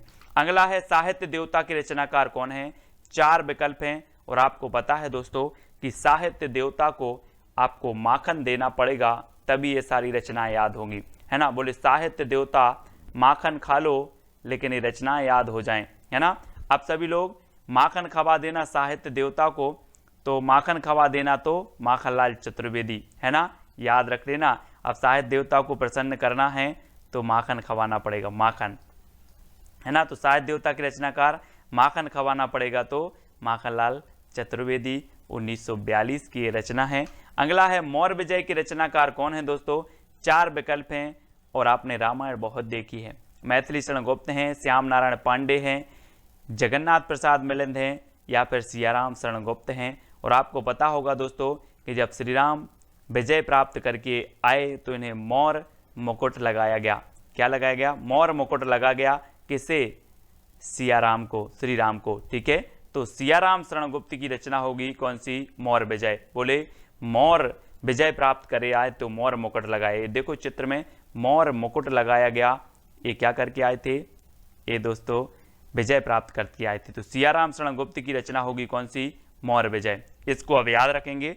अगला है कैदी और कोकिला के रचनाकार कौन है। मैथिली शरण गुप्त हैं, श्याम नारायण पांडे या फिर जगन्नाथ प्रसाद मिलिंद या माखनलाल चतुर्वेदी। तो आपको पता है दोस्तों कैदी और कोकिला को हमें क्या खिलाना है, माखन खिलाना है। बहुत ही प्रसिद्ध रचना हुई है दोस्तों ये माखनलाल चतुर्वेदी जी की, कैदी और कोकिला, है ना। और कैदी और कोकिला को हमें माखन खवा देना है तो माखनलाल चतुर्वेदी। ठीक है, माखनलाल चतुर्वेदी की रचना है कैदी और कोकिला। ठीक है, अगला है सभा का खेल के रचनाकार कौन है दोस्तों। सभा के खेल, और आपको पता है दोस्तों कि विभिन्न प्रकार की सभा होती है लेकिन कई कई सभा में लोगों के भद्रा भी उतर जाते हैं। अपन बोलते ना सभा में आज उसके भद्रा उतर गए। तो सभा का खेल और सभा में भद्रा उतर जाते हैं तो सुभद्रा कुमारी चौहान। सभा का खेल के रचनाकार कौन होंगे, सुभद्रा कुमारी चौहान, है ना। बोले सर सभा में तो भद्रा उतर जाते हैं तो सुभद्रा, भद्रा से सुभद्रा कुमारी चौहान। ठीक है, डी नंबर आपका बिल्कुल सही हो जाएगा। नेक्स्ट है नूरजहां के रचनाकार कौन है। मैथिली शरण गुप्त, श्याम नारायण पांडे, गुरु भक्त सिंह या फिर सुभद्रा कुमारी चौहान। नूरजहां, और आपको पता है दोस्तों कि नूरजहां आदि के चक्कर में कौन नहीं पड़ते, वो नहीं पड़ते, कौन, गुरु भक्त। गुरु भक्त नूरजहां के पीछे नहीं पड़ते, चक्कर में नहीं पड़ते, कौन, गुरु भक्त लोग। इन्हें सिर्फ भक्ति से काम होता है तो गुरु भक्त सिंह। ठीक है, नूरजहां के रचनाकार कौन होंगे, बोले सर नूरजहां के चक्कर में भक्त लोग नहीं पड़ते, गुरु भक्त नहीं पड़ते तो गुरु भक्त सिंह। ठीक है, इस प्रकार से याद करेंगे और ये सिर्फ याद करने का माध्यम है। ठीक है, अगला है कुणाल के रचनाकार कौन है। मैथिली शरण गुप्त हैं, श्याम नारायण पांडे, सोहनलाल द्विवेदी या फिर सुभद्रा कुमारी चौहान। और बहुत ही बढ़िया ये प्रश्न है दोस्तों, कुणाल के रचनाकार कौन है, सोहनलाल द्विवेदी, यानी कि आपका सही उत्तर होगा विकल्प नंबर सी। ठीक है, सोहनलाल द्विवेदी। अगला है आत्म बलिदान के रचनाकार कौन है। मैथिली शरण गुप्त हैं, श्याम नारायण पांडे, बालकन शर्मा नवीन या फिर सुभद्रा कुमारी चौहान। दोस्तों आपको पता है अगर मैं बोलूं कि आप आत्म बलिदान कर दो, बोलो सर मैं आत्म बलिदान तो कर दूंगा लेकिन मेरे बालों के बलिदान की मत बोलना, मेरे बालों की बलिदान की मत बोलना, मैं सब कुछ बलिदान कर दूंगा, बालों के बलिदान की मत बोलना। तो आत्म बलिदान की रचनाकार कौन होंगे, बालकृष्ण भट्ट। बाल की मत नहीं, बाल की मत बोलना, है ना। ठीक है, तो बालकृष्ण भट्ट हमने याद किया था दोस्तों, एक हिंदी प्रदीप की रचनाकार थे बालकृष्ण भट्ट। ये बालकृष्ण शर्मा नवीन है लेकिन हिंदी प्रदीप के हमने देखे थे कि प्रदीप के बाल भट्टा से भरत गए, है ना। तो प्रदीप यानी हिंदी प्रदीप और हिंदी प्रदीप के संपादक बालकृष्ण भट्ट। उसी प्रकार से आत्म बलिदान तो हम कर देंगे लेकिन बालों का बलिदान की मत बोलना। तो आत्म बलिदान की रचनाकार कौन होंगे, बाल से होगा बालकृष्ण शर्मा नवीन। ठीक है, अगला है तक्षशिला के रचनाकार कौन है। 4 विकल्प हैं और दोस्तों आपको पता होगा कि तक्षशिला विश्वविद्यालय बना था, है ना। और जो तक्षशिला है ये बौद्ध शिक्षा, बौद्ध धर्म से संबंधित था, यहाँ का जो क्षेत्र था। ठीक है, और तक्षशिला का क्या हुआ था, भारत में उदय हुआ था। तक्षशिला का भारत में उदय हुआ था, तो तक्षशिला के रचनाकार कौन होंगे? तक्षशिला का उदय यानी कि उदय शंकर भट्ट। ठीक है, उदय शंकर भट्ट। अमृत और विष इनकी एक रचना हमने पढ़ी थी, है ना। अमृत और विष अमृतलाल लांगर की भी है, अमृत और विष उदय शंकर भट्ट की भी है ना। तक्षशिला का उदय, ये उदय शंकर भट्ट की रचना है तक्षशिला। अब कैसे याद रखोगे? बोले सर तक्षशिला का उदय, तक्षशिला से तक्षशिला रचना, उदय से उदय शंकर भट्ट इसके रचनाकार। अमीर इरादे गरीब इरादे की रचनाकार कौन है दोस्तों? आपको बताना है, और बहुत ही बढ़िया रचना है। तो आपको पता है कि चाहे अमीर हो चाहे गरीब हो, सबके इरादे माखन खाने के रहते हैं। बोले आज माखन मिल जाता। अमीर हो या गरीब हो, सबके इरादे काय के रहते हैं? माखन खाने के रहते हैं। तो गरीब में अमीर इरादे और गरीब इरादे के रचनाकार कौन है? माखनलाल चतुर्वेदी, यानी कि डी नंबर आपका बिल्कुल सही हो जाएगा। ठीक है, अगला है झांसी की रानी कविता के रचनाकार कौन है? 4 विकल्प है, मैथिली शरण गोप, श्याम नारायण पांडे, बालकृष्ण शर्मा नवीन या फिर सुभद्रा कुमारी चौहान। और दोस्तों आपको पता है कि झांसी की रानी लक्ष्मीबाई ने सबके भद्रा उतार दिए थे। क्या उतार दिए थे? भद्रा। और हम पढ़ते आए हैं कि खूब लड़ी मर्दानी वह तो झांसी वाली रानी थी, है ना, पढ़ा है आप लोगों ने। तो झांसी की रानी कविता, झांसी की रानी ने भद्रा उतार दिए थे, तो सुभद्रा कुमारी चौहान। ठीक है, अगला हिमकिरीटनी हिमतरंगिणी की रचनाकार कौन है दोस्तों? आपको पता है हिमतरंगिणी के लिए साहित्य अकादमी पुरस्कार मिला 1955 में, है ना, सबसे पहले। और ये रचना किसकी है? और आपको पता है दोस्तों, हिम जैसे जम जाता है क्या? माखन। माखन भी हिम जैसे जम जाता है, तो याद रख लेना क्या जम जाता है? माखन। काय के जैसे? हिम जैसे। तो हिमतरंगिणी और हिमकरटनी माखन जैसे जम जाते हैं, तो माखनलाल चतुर्वेदी, यानी कि डी नंबर आपका बिल्कुल सही होगा। और 1942 की रचना, 1949 की और 1955 में इसे साहित्य अकादमी पुरस्कार मिला हेमतरंगिणी के लिए, सबसे पहले हिंदी में। ठीक है, अगला है पाथेय के रचनाकार कौन है? 4 विकल्प हैं दोस्तों। और आपको पता है कि दोस्तों सिया राम को जब क्या हुआ, वनवास हुआ, तो इनके बहुत सारे पाथेय बने, है ना। आपने नाम सुना होगा, बोले केवट के भाग्य खुल गए, केवट भी पाथेय बना। ऐसे अनेकों ऋषि मुनि थे जो सिया राम के पाथेय बने। कौन के? सिया राम के पाथेय बने। तो पाथेय के रचनाकार कौन होंगे? सियाराम शरण गुप्त, सियाराम शरण गुप्त। ठीक है, तो सियाराम के पाथेय इस प्रकार से आपको याद रख लेना। बोले सियाराम के बहुत सारे पाथेय बने। नींद के बादल 1947 के रचनाकार कौन है? 4 विकल्प हैं आपके सामने, केदारनाथ अग्रवाल, सुमित्रानंदन पंत, दिनकर या फिर नागार्जुन। तो आपको पता होगा दोस्तों कि 2013 में केदारनाथ में क्या आई थी? बाढ़ आई थी। केदारनाथ में बाढ़ आई थी, ऐसा लग रहा था कि बादल जो है नींद में सो गए हैं, है ना। तो नींद के बादल कहाँ आए थे? केदारनाथ में। नींद के बादल आए थे केदारनाथ में। तो नींद के बादल के जो रचनाकार होंगे वो कौन होंगे? केदारनाथ अग्रवाल। और यहाँ पर देखो केदारनाथ में नींद के बादल आए और यहाँ पर तबाही मची थी, है ना। तो केदारनाथ में नींद के बादल, इस प्रकार से आपको याद रखना है। ठीक है, अब आपसे कभी भी पूछा जाएगा नींद के बादल के रचनाकार कौन है, तो आप बता दोगे सर नींद के बादल तो केदारनाथ में आए थे, मतलब केदारनाथ अग्रवाल। ठीक है, हिल्लोल के रचनाकार कौन है दोस्तों? 4 विकल्प हैं। और आपको पता है कि केदारनाथ जाना जाता है दोस्तों, शिव का एक धाम है, शिव जी का एक धाम है केदारनाथ। और जब केदारनाथ में बाढ़ आई, केदारनाथ में दोस्तों जब पानी की बाढ़ आई तो हिलोर लग रही थी। देखो चित्र में हिलोर लग रही थी, किसे लग रही थी? शिव जी को हिलोर लग रही थी, शिव जी को। तो हिलोर से हिल्लोल, और हिल्लोल के रचनाकार कौन होंगे? शिव मंगल सिंह सुमन। यानी कि आपका जो विकल्प नंबर सी है वो बिल्कुल सही हो जाएगा, क्योंकि क्या लग रही थी शिव को? हिलोर लग रही थी, हिलोल। ठीक है, इस प्रकार से यानी कि जो सा नंबर है वो आपका बिल्कुल सही हो जाएगा। नेक्स्ट है दोस्तों मिट्टी की बारात के रचनाकार कौन है? त्रिलोचन, शिव मंगल सिंह सुमन, दोनों या फिर नागार्जुन। आपको कमेंट में बताना है। और आपको पता है दोस्तों कि शिव जी की जब बारात निकली तो बाराती जो थे भभूत लगाए थे, मिट्टी की भभूत लगाए थे, है ना। भूत भी बारात में आए थे। तो ऐसा लग रहा था कि जैसे मिट्टी की बारात आ रही हो, जैसे मिट्टी की बारात आ रही हो, किसकी? शिव जी की। तो मिट्टी की बारात ये रचना किसकी होगी? शिव मंगल से समन। और त्रिलोचन भी कहा जाता है दोस्तों किसको? शिव को। तो त्रिलोचन की भी ये रचना है, शिव मंगल से सुमन की रचना है ना? कौन सी? मिट्टी की बारात। तो अब आपको याद रख लेना है मिट्टी की बारात किसकी आ रही थी? बोले सर त्रिलोचन की या फिर शिव जी की। तो शिव मंगल से सुमन और त्रिलोचन। ठीक है, यानी कि आपका उत्तर सी नंबर बिल्कुल सही हो जाएगा। अगला क्वेश्चन है दोस्तों, राह के दीपक 1947 की रचनाकार कौन है? त्रिलोचन, शिव मंगल से सुमन, रांगे राघव या फिर नागार्जुन।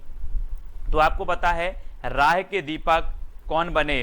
राह के दीपक, यहां से देखो जरा चित्र में, श्री राम जी आगे आगे चलकर ये राह के दीपक बने हैं। कौन? राघव, है ना? राघव बोलते ना, रघुपति राघव सीताराम। तो राघव क्या बने? राह के दीपक बने। इस प्रकार से राह के दीपक बने राघव। तो राह के दीपक के रचनाकार कौन होंगे?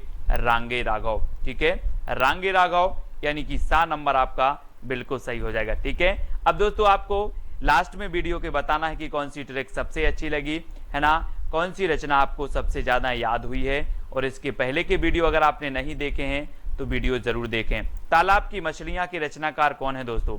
4 विकल्प हैं और आपको पता है कि तालाब की मछलियां कौन खा गया? तालाब की मछलियां नाग खा गया। ये नाग है और तालाब की मछलियां नाग खा गया। तो तालाब की मछलियां कौन खा गया? नाग। तो नागार्जुन। ठीक है, नाग से नागार्जुन, यानी कि सा नंबर आपका बिल्कुल सही होगा। तालाब की मछलियां ये रचना किसकी होगी? बोले सर तालाब की मछलियां नाग खा गया। तो तालाब की मछलियां की रचनाकार नागार्जुन। ठीक है, इस प्रकार से याद रखेंगे। और अगला है दोस्तों, कदली बन, हंसमाला, मिट्टी और फूल के रचनाकार कौन है? ये प्रगतिवादी रचनाएं हैं। त्रिलोचन है, शिवमंगल से सुमन, नागार्जुन या फिर नरेंद्र शर्मा है। तो आपको बताना है और आपकी सुंदर सी ट्रिक है कि नरेंद्र ने कदली वन में मिट्टी और फूलों की माला बनाई। कहां पर? किसने बनाई? नरेंद्र ने। तो नरेंद्र शर्मा कदली वन में, तो कदली वन मिट्टी और फूलों की, तो मिट्टी और फूल और माला से हंसमाला। ठीक है, तो हंसमाला ये रचना हो जाएंगी किसकी? नरेंद्र शर्मा की। अब याद रख लेना है कि नरेंद्र ने कदली वन में मिट्टी और फूलों की माला बनाई। ये आप याद रखेंगे तो नरेंद्र शर्मा की जितनी भी रचनाएं हैं वो आपको याद हो जाएंगी। ठीक है, अगला है दोस्तों, युगवाणी ग्राम्या के रचनाकार कौन है?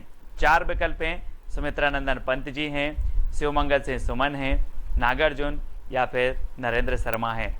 तो युग की वाणी और ग्राम्या, इसके रचनाकार कौन माने जाते हैं? आपको पता है दोस्तों, सुमित्रानंदन पंत ये प्रगतिवाद के प्रवर्तक माने जाते हैं। और युगांत, युगवाणी ये जो रचनाएं हैं ग्राम्या, ये किसकी हो जाएंगी? ये हो जाएंगी आपकी दोस्तों आपके सुमित्रानंदन पंत जी की। पंत जी यानी कि जो आ नंबर है वो आपका बिल्कुल सही हो जाएगा, ग्राम्या और युगवाणी। ठीक है, तो ये चीज आपको याद रखनी है, ये नंबर आपका बिल्कुल सही हो जाएगा। अगला है दोस्तों, पिघलते पत्थर 1946 के रचनाकार कौन है? आपको पता है दोस्तों कि पत्थर कैसा भी हो, या पत्थर दिल बोलते ना अपन, कि वो तो पत्थर दिल है। कोई भी पत्थर दिल हो रघुवीर के पास आ जाए तो पिघलते पत्थर, पत्थर भी पिघल जाते हैं, पत्थर दिल भी पिघल जाते हैं। तो पिघलते पत्थर कहाँ पर? पिघलते पत्थर कहाँ पर? रांगे राघव के पास, राघव के दरबार में पिघलते पत्थर। तो रांगे राघव की रचना है, 1946 की रचना है। और पिघलते पत्थर कहाँ पर? राघव के दरबार में, है ना? तो रांगे राघव यानी सा नंबर आपका बिल्कुल सही हो जाएगा। कभी भी आपसे रचना पूछी जाएगी, बोले सर पिघलते पत्थर, तो पिघलते पत्थर, पत्थर भी पिघल जाते हैं कहाँ पर? रांगे या फिर राघव के दरबार में। ठीक है, अगला है युगधारा 1953 सतरंगे पंखों वाली की रचनाकार कौन है? सुमित्रानंदन पंत जी, शिवमंगल से सुमन, रांगे राघव या फिर नागार्जुन। और आपको पता है दोस्तों कि युगधारा और सतरंगे पंखे वाली, तो आपको कैसे याद रख लेना है? एक ट्रिक है कि नागार्जुन की युगधारा सतरंगे पंखे वाली है, नागार्जुन की युगधारा सतरंगे पंखे वाली है। ठीक है, अभी हमने पढ़ा कि तालाब की मछलियां नाग खा गया। अब नागार्जुन की युगधारा सतरंगे पंखों वाली है, तो युगधारा और सतरंगे पंखों वाली है, ये भी आपकी नागार्जुन की ही होगी। ठीक है, तो नागार्जुन यानी कि जो डी नंबर है वो आपका बिल्कुल सही हो जाएगा। अगला है प्रलय और सृजन की रचनाकार कौन है दोस्तों?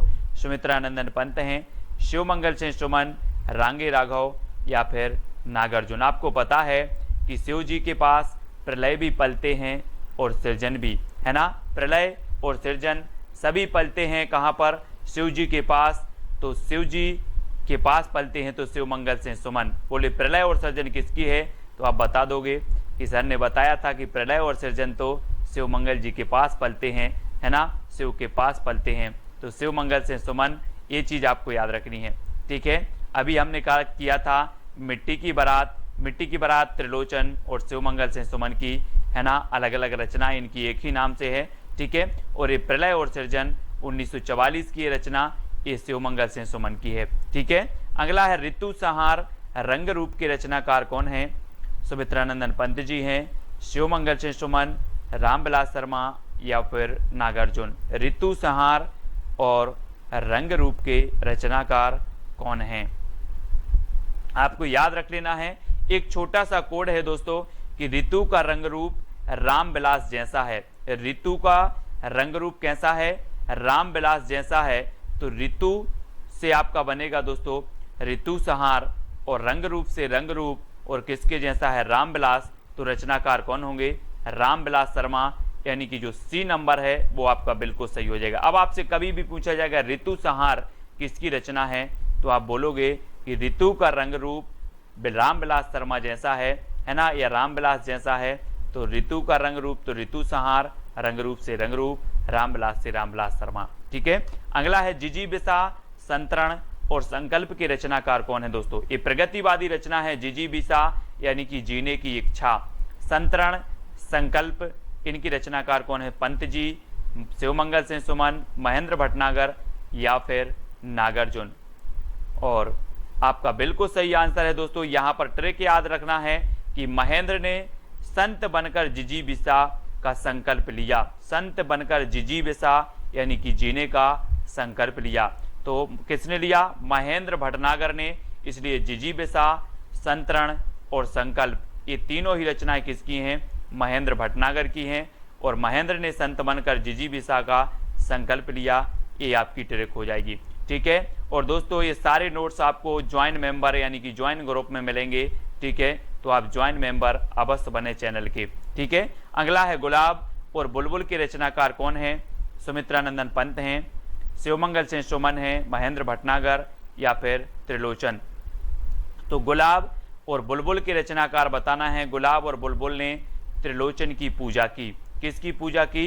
गुलाब और बुलबुल ने त्रिलोचन की पूजा की, यानी कि त्रिलोचन की रचना हो जाएंगी गुलाब और बुलबुल। ठीक है, ये एक ही रचना है गुलाब और बुलबुल, और दोस्तों ये त्रिलोचन की रचना है। ठीक है, त्रिलोचन, गुलाब और बुलबुल ने किसकी पूजा की? त्रिलोचन की। ठीक है, अगला है विश्वास बढ़ता गया पर आंखें नहीं भरी। विश्वास बढ़ता गया ये अलग रचना है, पर आंखें नहीं भरी ये अलग है। लेकिन आप पढ़ते हो कि विश्वास बढ़ता गया पर आंखें नहीं भरी, है ना। शिव को देखते देखते दर्शन करते करते विश्वास बढ़ता गया, पर दर्शन से दोस्तों आंखें नहीं भरी।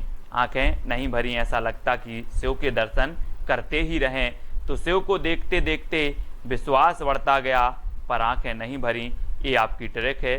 शिव पर विश्वास बढ़ता गया पर आंखें नहीं भरी, ये दोनों ही रचना शिवमंगल सिंह सुमन की हैं। शिवमंगल सिंह सुमन की, है ना, विश्वास बढ़ता गया पर आंखें नहीं भरी। ठीक है, तो ये चीज आपका बी नंबर आपका बिल्कुल सही हो जाएगा, शिवमंगल सिंह सुमन। अगला है दोस्तों, तुमने कहा था खून और शोले, ये किसकी रचनाएं हैं? अभी तक आपने फ्लैशबैक शैली में कौन सी रचना पढ़ी होगी दोस्तों? फ्लैशबैक शैली में पढ़ी होगी उसने कहा था, है ना। उसने कहा था पढ़ी थी, किसकी है उसने कहा था? चंद्रधर शर्मा गुलेरी की। लेकिन आज आपको तुमने कहा था भी पढ़ना है। तुमने कहा था खून और शोले की रचनाकार कौन है? सुमित्रानंदन पंत जी हैं, शिवमंगल सिंह सुमन, महेंद्र भटनागर या फिर नागार्जुन हैं। तब आपका बिल्कुल सही यहाँ पर आंसर हो जाएगा, तुमने कहा था कि खून और शोले। खून और शोले ये नागार्जुन की रचना है दोस्तों। खून और शोले, है ना। किसने कहा था? नांग ने कहा था, नागार्जुन ने कहा था कि खून और शोले, अभी कम सोया है और शोले, तो तुमने कहा था खून और शोले। ये रचनाएं हैं किसकी? नागार्जुन साहब की हैं, ठीक है। प्यासी पथराई आंखें नागार्जुन की है ना। इन सभी रचनाओं को याद रख लेना है। तुमने कहा था खून और शोले नागार्जुन जी की, ठीक है। बेला और नए पत्ते के रचनाकार कौन हैं? सुमित्रानंदन पंत जी हैं, निराला, महेंद्र भटनागर या फिर नागार्जुन। तो आपको पता है दोस्तों कि बेला हो या नए पत्ते हो या कुकुरमुत्ता हो, ये निराला जी की प्रगतिवादी रचनाएं मानी जाती हैं। आपको याद रख लेना है, आपसे क्वेश्चन पूछा जाएगा निम्न में से बताइए निराला की कौन सी रचना प्रगतिवादी है। तो आपको पता होगा बेला, नए पत्ते, कुकुरमुत्ता, ये इनकी प्रगतिवादी रचनाएं हैं। और कुकुरमुत्ता के नए पत्ते की बेला कैसी है? निराली है। तो कुकुरमुत्ता, नए पत्ते और बेला, ये तीनों ही रचनाएं निराली से बनेगा आपका निराला, ठीक है। तो निराली हैं। ये आपकी ट्रिक है कि कुकुरमुत्ता के नए पत्ते की बेला निराली है, ठीक है। तो यहाँ से याद रखेंगे। और बी नंबर आपका बिल्कुल सही होगा। पंख और पतवार के रचनाकार कौन है दोस्तों? पंख और पतवार, आपको पता है कि पंख और पतवार दोनों कहाँ चल रहे थे? कहाँ चल रहे थे? केदारनाथ में जब बाढ़ आई तो या तो पंख चल रहे थे, पंख यानी कि हेलीकॉप्टर उड़ रहे थे पंखा से, या फिर नाव की पतवार चल रही थी। कहाँ पर? केदारनाथ में। तो ये दो ही चीजें हो रही थी, बाकी और कुछ नहीं हो रहा था, पंख या तो पतवार। कहाँ? केदारनाथ। तो केदारनाथ अग्रवाल इसकी रचनाएं होंगे। अब कभी भी पूछा जाएगा कि पंख और पतवार के रचनाकार कौन है, तो आप बोलोगे कि पंख चल रहा था या फिर पतवार चल रही थी। कहाँ पर? केदारनाथ। तो केदारनाथ अग्रवाल, ठीक है। इस प्रकार से कटे अंगूठे के बंधनवार की रचनाकार कौन है? कटे अंगूठे सुमित्रानंदन पंत की है, निराला, केदारनाथ अग्रवाल या फिर शिव मंगल सिंह सुमन की है। कटे अंगूठे के बंधनवार, और बहुत ही बढ़िया है दोस्तों, अगर आप शिव की भक्ति करते हो तो आपके जो बंधनवार भी हैं वो सारे कट जाएंगे, है ना। कटे अंगूठे के बंधनवार, और हम करते करते शिव की भक्ति, ये आपके कट जाएंगे, यानी कि शिव मंगल सिंह सुमन आपका बिल्कुल सही हो जाएगा। बोले शिव की भक्ति करते करते कटे अंगूठे के बंधनवार, कटे अंगूठे के बंधनवार शिव मंगल सिंह सुमन। हजार हजार बाहों वाली की रचनाकार कौन है दोस्तों? सुमित्रानंदन पंत, नागार्जुन, केदारनाथ अग्रवाल, शिव मंगल सिंह सुमन। और आपको पता होगा कि हजार हजार बाहों वाला व्यक्ति भी आ जाए लेकिन नांग को नहीं पकड़ पाएगा। किसको नहीं पकड़ पाएगा? नांग को। तो ये रचना किसकी होगी? किसकी होगी? बोले सर हजार बाहों वाली भी आ जाएं तब भी नांग को नहीं पकड़ पाएंगे, तो नागार्जुन की रचना हो जाएगी हजार हजार बाहों वाली, यानी कि आपका जो बी नंबर है वो आपका बिल्कुल सही हो जाएगा, ठीक है। B number. अजय खंडहर के रचनाकार कौन है? अजय खंडहर बताना है दोस्तों, और 4 विकल्प हैं और आपको बताना है कि अजय कौन था। अजय कौन था? सुमित्रानंदन पंत, राघव थे, केदारनाथ थे या फिर शिव मंगल सिंह सुमन। आपको पता होगा कि जो राघव थे, राघव ये अजय थे, इन्हें जीता नहीं जा सकता था, है ना। राघव से आपका बनेगा रांगे राघव, और अजय से अजय खंडहर। अजय खंडहर के रचनाकार कौन होंगे? रांगे राघव, है ना। अब आपसे कभी पूछा जाएगा अजय खंडहर किसकी है, तो बोले सर अजय तो राघव थे, तो राघव को जीता नहीं जा सकता, तो रांगे राघव की रचना है अजय खंडहर। मैं वक्त के हूँ सामने की रचनाकार कौन है? 2 सेकंड आपको दिए जाएंगे, आपको उत्तर बताना है। मैं वक्त के हूँ सामने की रचनाकार कौन है? गिरजा कुमार माथुर, भवानी प्रसाद मिश्र, शमशेर बहादुर या फिर अज्ञे। तो मैंने आपको कई बार याद करवाया हूं दोस्तों कि वक्त के सामने क्यों खड़े हो? गिरजा। वक्त के सामने क्यों खड़े हो? गिर जाओ भाई। तो किसकी हो जी? गिरजा, तो गिरजा कुमार माथुर की, यानी कि ये नंबर आपका बिल्कुल सही हो जाएगा। और दोस्तों आपको पता है कि इसे 1991 में साहित्य अकादमी पुरस्कार भी मिला है। मैं वक्त के हूँ सामने के लिए गिरजा कुमार माथुर की रचना है, और इसे 1991 में साहित्य अकादमी पुरस्कार मिल जाता है, ठीक है। अगला क्वेश्चन है प्लाट का मोर्चा के रचनाकार कौन है? अब 2 सेकंड आपको दिए जाते हैं, और दोस्तों प्लाट के मोर्चे में कोई सियार को उतारोगे कि शेर को उतारोगे? जल्दी से बताना है। प्लाट के, बोले सर बेटा प्लाट के मोर्चे में मैं सियार को नहीं शेर को उतारूंगा, यानी कि प्लाट का मोर्चा शमशेर बहादुर। किसकी होगी रचना? शमशेर बहादुर का। अब याद रखना है आपको, प्लाट के मोर्चे में सियार को नहीं शेर को उतारना है, तो शमशेर बहादुर यानी सा नंबर आपका बिल्कुल सही हो जाएगा। ठीक है, अगला है दोस्तों, गीत फरोश के रचनाकार कौन है? गीत फरोश, 4 विकल्प है, 2 सेकंड आपको दिए जाते हैं। दोस्तों हमें किसके गीत गाना है? हमें गीत गाना है भवानी के। किसके गीत गाना है? भवानी के गीत गाना है। तो गीत फरोश रचना के रचनाकार कौन होंगे? कौन होंगे? भवानी प्रसाद मिश्र, यानी कि आपका जो विकल्प नंबर बी है वो बिल्कुल सही हो जाएगा। बी नंबर 1956 की रचना मानी जाती है। और अगला है दोस्तों, आंगन के पार द्वार के रचनाकार कौन है? और 4 विकल्प हैं और आपका बिल्कुल सही आंसर हो जाएगा कि आंगन के द्वार पर कौन खड़े हैं? अज्ञेय खड़े हैं। आंगन के द्वार पर अज्ञेय खड़े हैं और ये रचना अज्ञेय की है, ये भी आपको याद रखनी है। ठीक है, चांद का मोह टेढ़ा के रचनाकार कौन है? दोस्तों 4 विकल्प हैं। मैं आपको बता दूं कि अगर व्यक्ति की मुक्ति हो जाए तो उसका जो मोह होता है वो सीधा नहीं रहता, ऐसा हो जाता टेढ़ा। चांद का मोह टेढ़ा, मुक्ति मिल गई तो चांद का मोह टेढ़ा हो जाता है। तो चांद का मोह टेढ़ा, ये रचना किसकी होगी? मुक्ति बोध, यानी कि आपका जो सा नंबर है वो बिल्कुल सही हो जाएगा। ठीक है, अगला है ठंडा लोहा के रचनाकार कौन है? ठंडा लोहा, दोस्तों आपको पता है कि लोहा कितना भी गर्म हो, है ना, कितना भी गर्म हो, धर्म के पास आते ही ठंडा हो जाता है ना। लोहा कितना भी गर्म हो, धर्म के पास आते ही क्या हो जाता है? ठंडा हो जाता है लोहा। तो उत्तर आपका सही क्या होगा?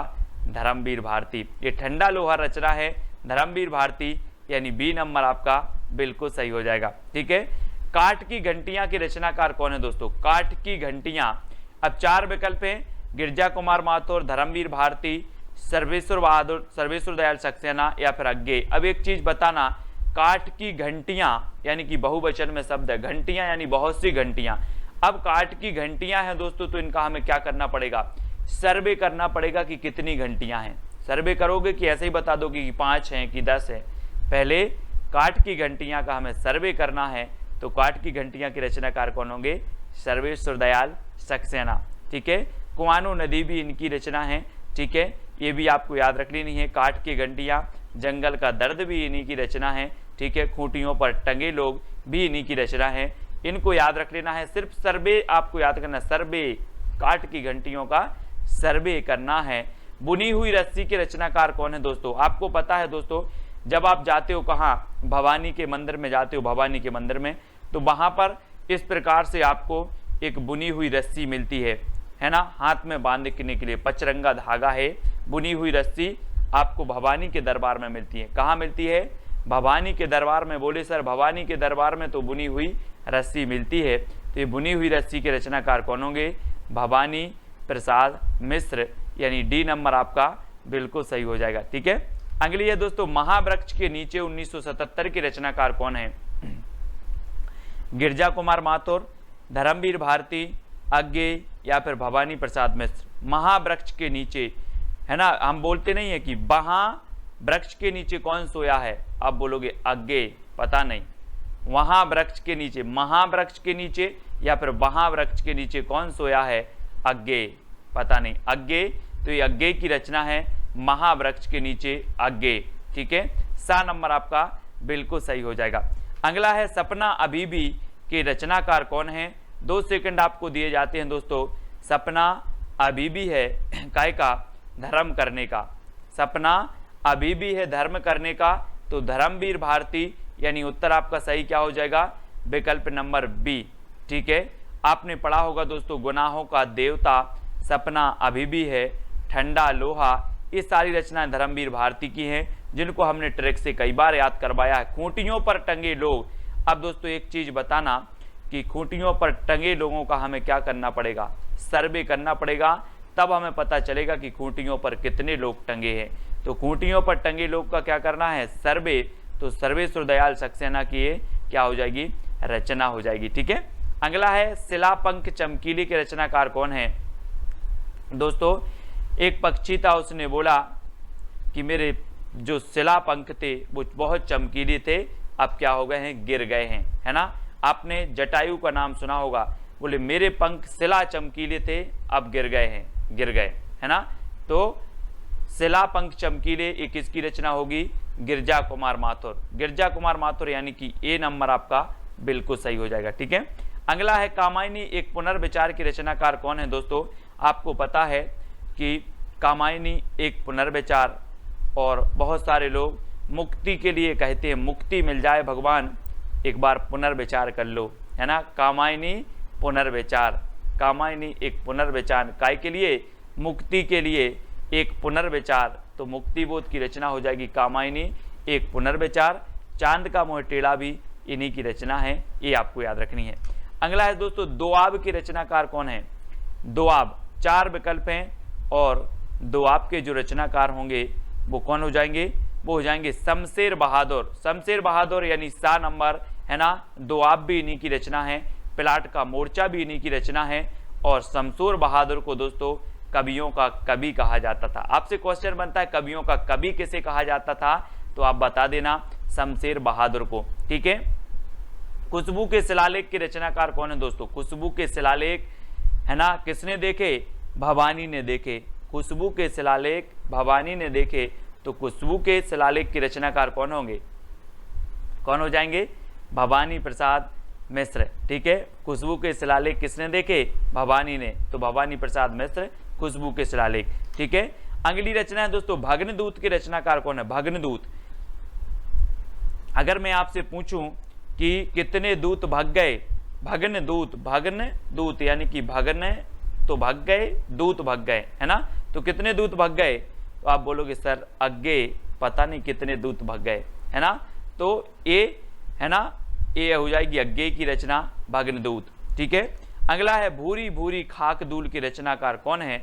दोस्तों आपको पता है कि जब व्यक्ति को मुक्ति मिल जाए तो उसकी ये जो भूरी भूरी भूरा भूरा शरीर है ये सब खाक धूल में मिल जाता है। भूरा भूरा शरीर खाक धूल में मिल जाता है जब मुक्ति मिल जाए, तो ये भूरी भूरी खाक धूल रचना के रचनाकार कौन होंगे?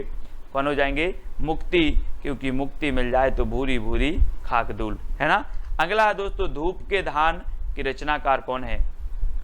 और धूप के धान आपको पता है दोस्तों, आप अगर गांव में रहते हैं तो धान अगर अच्छी बारिश हो जाए और मिट्टी बहुत ऐसी हो जाती, बहुत पानी हो जाता है मिट्टी में, तो धान गिर जाती है। धान क्या हो जाती है? गिर जाती है।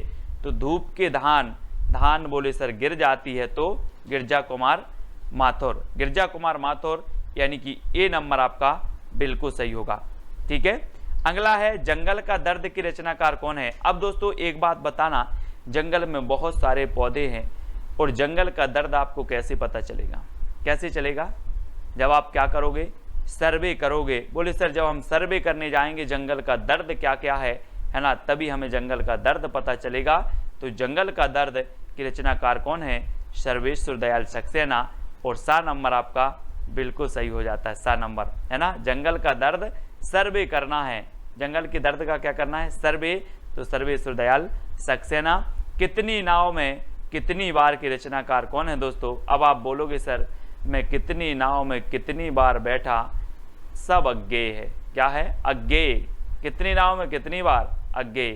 तो अज्ञेय यानी कि दा नंबर आपका बिल्कुल सही होगा। इसका दोस्तों आपका पहला प्रश्न है कि सीढ़ियों पर धूप में के रचनाकार कौन है? 4 विकल्प हैं आपके पास, 2 सेकंड में उत्तर आपको बताना होता है। और मैंने आपको कई बार याद करवाया है दोस्तों कि बोले सर सीढ़ियों पर धूप में क्यों खड़े हो? तो कहा कि मैं खड़ा हूं, मेरी तो रघुवीर सहाय करते हैं। क्या करते हैं? रघुवीर सहाय करते। मैं सीढ़ियों पर धूप में खड़ा हूं, मुझे कोई दिक्कत नहीं, मेरी तो रघुवीर सहाय करते हैं। तो इसके रचनाकार कौन होंगे? रघुवीर सहाय करते हैं। बोले सीढ़ियों पर धूप में खड़े हैं तो रघुवीर सहाय करते हैं, तो रघुवीर सहाय की रचना हो जाएगी, यानी आ नंबर आपका बिल्कुल सही हो जाएगा।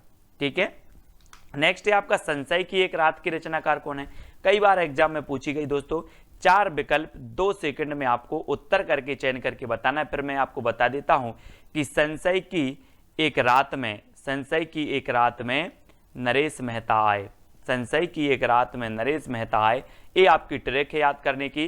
तो संशय की एक रात ये नरेश मेहता की रचना हो जाएगी, यानी कि आपका जो विकल्प नंबर सी है वो आपका बिल्कुल सही हो जाएगा। संशय की एक रात में नरेश मेहता आए, ठीक है, सी नंबर बिल्कुल सही है। नेक्स्ट है दोस्तों हम तुम की रचनाकार कौन है। हम तुम 4 विकल्प हैं, 4 में से आपको चयन करना है। और मैं आपको बता दूं एक गाना आपने सुना होगा, हम तुम एक एक कमरे में बंद हो, सुना है ना।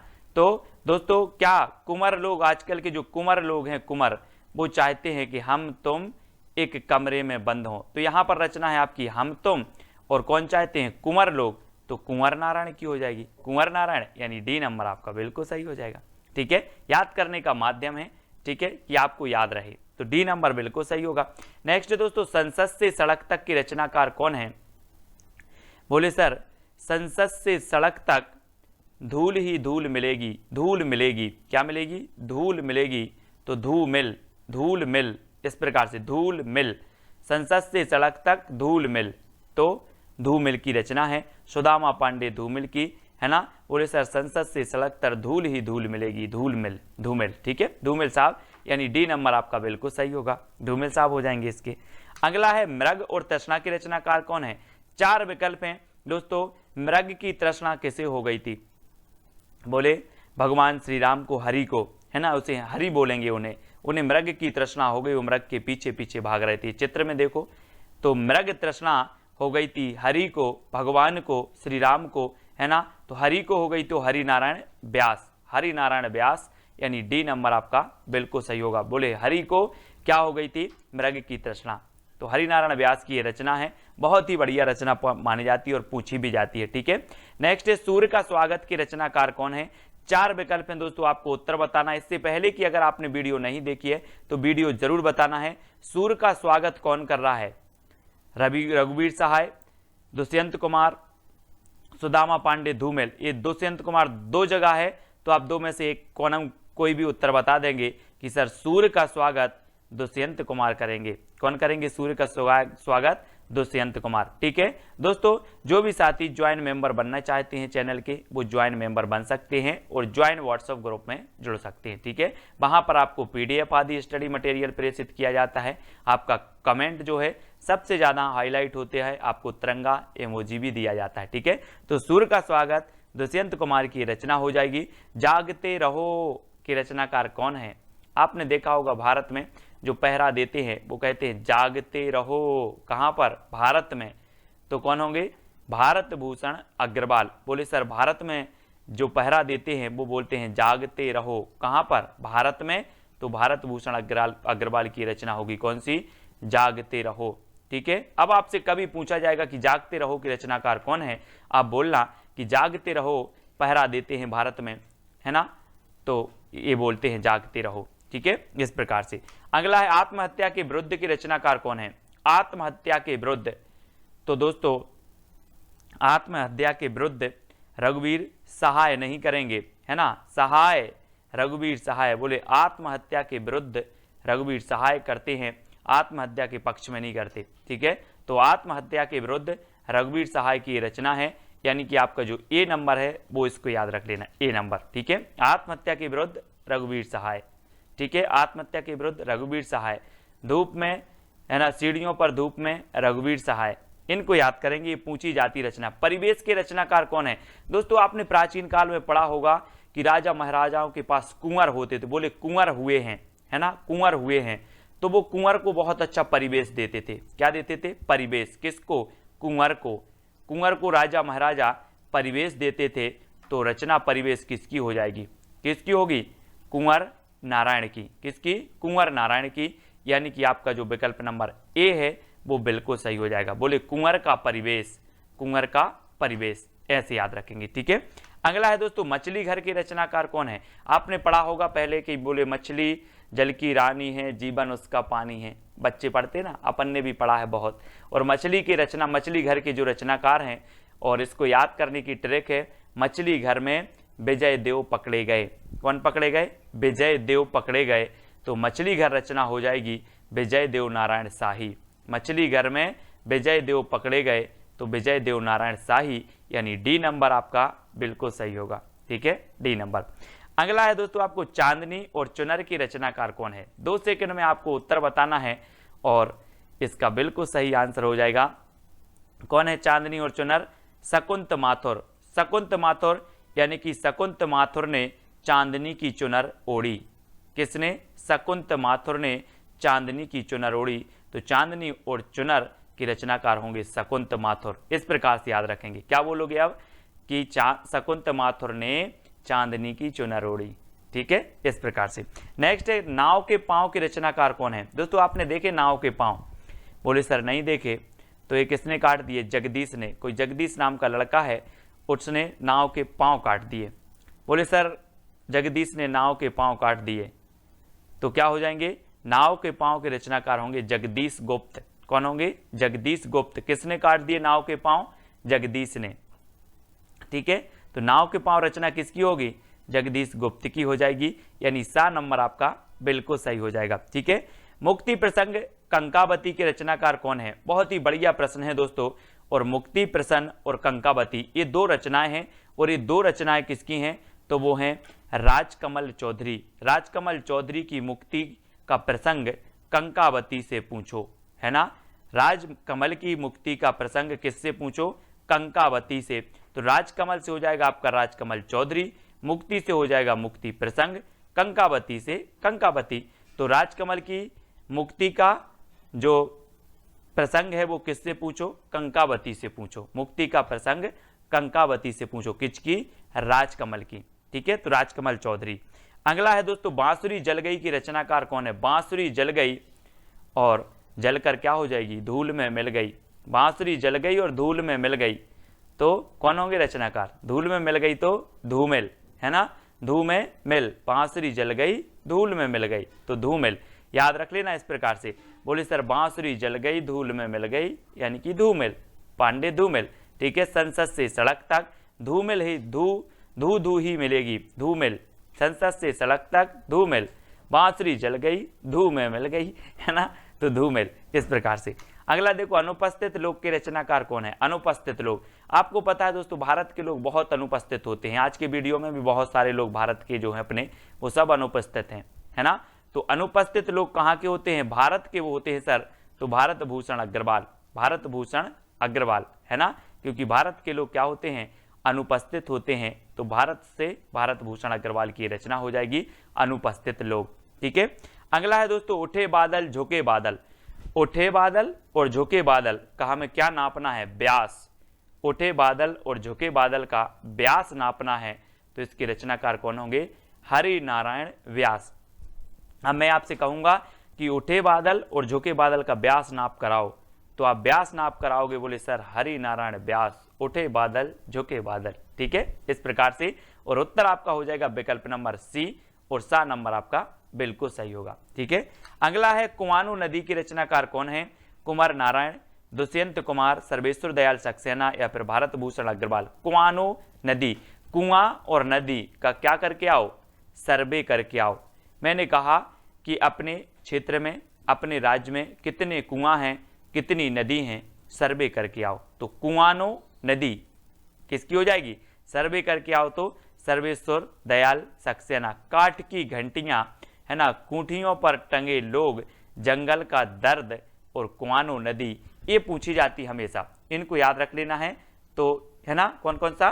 जंगल का दर्द, काठ की घंटियां, ठीक है, और एक और है दोस्तों खूंटियों पर टंगे लोग। ये रचनाएं हमेशा आती हैं सर्वेश्वर दयाल सक्सेना की। बकरी भी इन्हीं की है दोस्तों, एक बकरी रचना है, बकरी। ठीक है, माया दर्पण के रचनाकार कौन है? कुंवर नारायण, दुष्यंत कुमार, श्रीकांत वर्मा या फिर भारत भूषण अग्रवाल। माया दर्पण, है ना। बोले सर माया के दर्पण में श्रीकांत वर्मा बन गए, है ना। माया के दर्पण में श्रीकांत वर्मा बन गए, याद रख लेना है आप। माया के दर्पण में श्रीकांत वर्मा बन गए, वर्मा बन गए, तो श्रीकांत वर्मा की रचना हो जाएगी कौन सी? माया दर्पण। माया के दर्पण में श्रीकांत वर्मा बन गए। ठीक है, इस प्रकार से। अगला है मिट्टी की बारात के रचनाकार कौन है? दोस्तों यहां पर जो विकल्प दिए हैं इन विकल्प के अनुसार बताना है, नहीं तो अमृतलाल लांगर की भी रचना मिट्टी की बारात, शिवमंगल से सुमन की रचना भी मिट्टी की बारात है। और मिट्टी की बारात किसकी है? त्रिलोचन, त्रिलोचन की है। और त्रिलोचन आपको पता है शंकर जी को त्रिनेत्र कहा जाता है, त्रिनेत्र, जिनके 3 लोचन हैं उन्हें त्रिनेत्र भी कहा जाता है। और स्यो भी आता है, स्यो, तो स्यो से शिव मंगल से सुमन की है मिट्टी की बारात। और यहाँ पर त्रिलोचन आ रहा है तो त्रिलोचन की भी मिट्टी की बारात है, इसको याद रख लेंगे, यानी कि आपका सा नंबर बिल्कुल सही हो जाएगा। ठीक है, अब अगला दोस्तों, बोलने दो चीड़ को, बोलने दो चीड़ को, ये कौन बोलेगा, कौन बोलेगा, कोई भिखारी बोलेगा कि राजा बोलेगा, है ना। राजा कुर्सी पर बैठता है ऊंचे और बोलता है कि बोलने दो चीड़ को, बोलने दो चीड़ को, तो बोलने दो चीड़ को बोला है नरेश, कौन बोला है, नरेश बोल रहा है, तो नरेश मेहता, है ना, कोई नरेश है और वो बोल रहा है कुर्सी पर, ऊंची कुर्सी पर बैठा है, बोला बोलने दो चीड़ को, नरेश मेहता, बोलने दो चीड़ को, नरेश मेहता, और सा नंबर आपका बिल्कुल सही हो जाएगा। नेक्स्ट है एक पतंग अनंत में की रचनाकार कौन है, एक पतंग अनंत में। और दोस्तों आपको पता है कि जो वाजपेयी जी, अटल बिहारी वाजपेयी जी थे, वो भी एक कैसे थे, एक पतंग थे, है ना, पूरे भारत में उनका क्या था, वर्चस्व था, पूरे विश्व में था। ठीक है, और इन्होंने संयुक्त राष्ट्र में सबसे पहले क्या, हिंदी में भाषण भी दिया था। तो एक पतंग थे वाजपेयी जी, जो कहाँ चले गए, अनंत में चले गए, अनंत में। ठीक है, तो एक पतंग अनंत में, कौन, वाजपेयी, यानी कि अशोक वाजपेयी, और सा नंबर आपका बिल्कुल सही होगा, अशोक वाजपेयी। ज्ञात से अज्ञात की ओर हम याद करते हैं, पढ़ते हैं। ठीक है, अब दोस्तों अगला जो आपको प्रश्न है जिसका उत्तर आपको बताना है, कागज के फूल किसकी रचना है, कुंवर नारायण की, दुष्यंत कुमार की, अशोक वाजपेयी, या फिर भारत भूषण अग्रवाल की। ये 4 रचनाएं हैं, 4 विकल्प हैं, इनमें से आपको चयन करके बताना है कि ये रचना किसकी है। ये विकल्प दोस्तों आपको कमेंट में करना है। जितने भी साथी देख रहे हैं सभी को ये चैलेंज प्रश्न का उत्तर बताना बहुत अनिवार्य है। ठीक है, और दोस्तों आपको वीडियो को लाइक करना है और ज्वाइन मेंबर अवश्य बनना है, जो बन सकते हैं वो ज्वाइन मेंबर जरूर बने। वीडियो को लाइक करें और शेयर करें, और जो भी साथी अभी तक व्हाट्सएप ग्रुप से नहीं जुड़ पाए हैं वो 9098609291 इससे आपको जरूर जुड़ना है। ठीक है, और वीडियो को लाइक और शेयर अवश्य करना है। आज की वीडियो के लिए बस इतना ही। जय हिंद।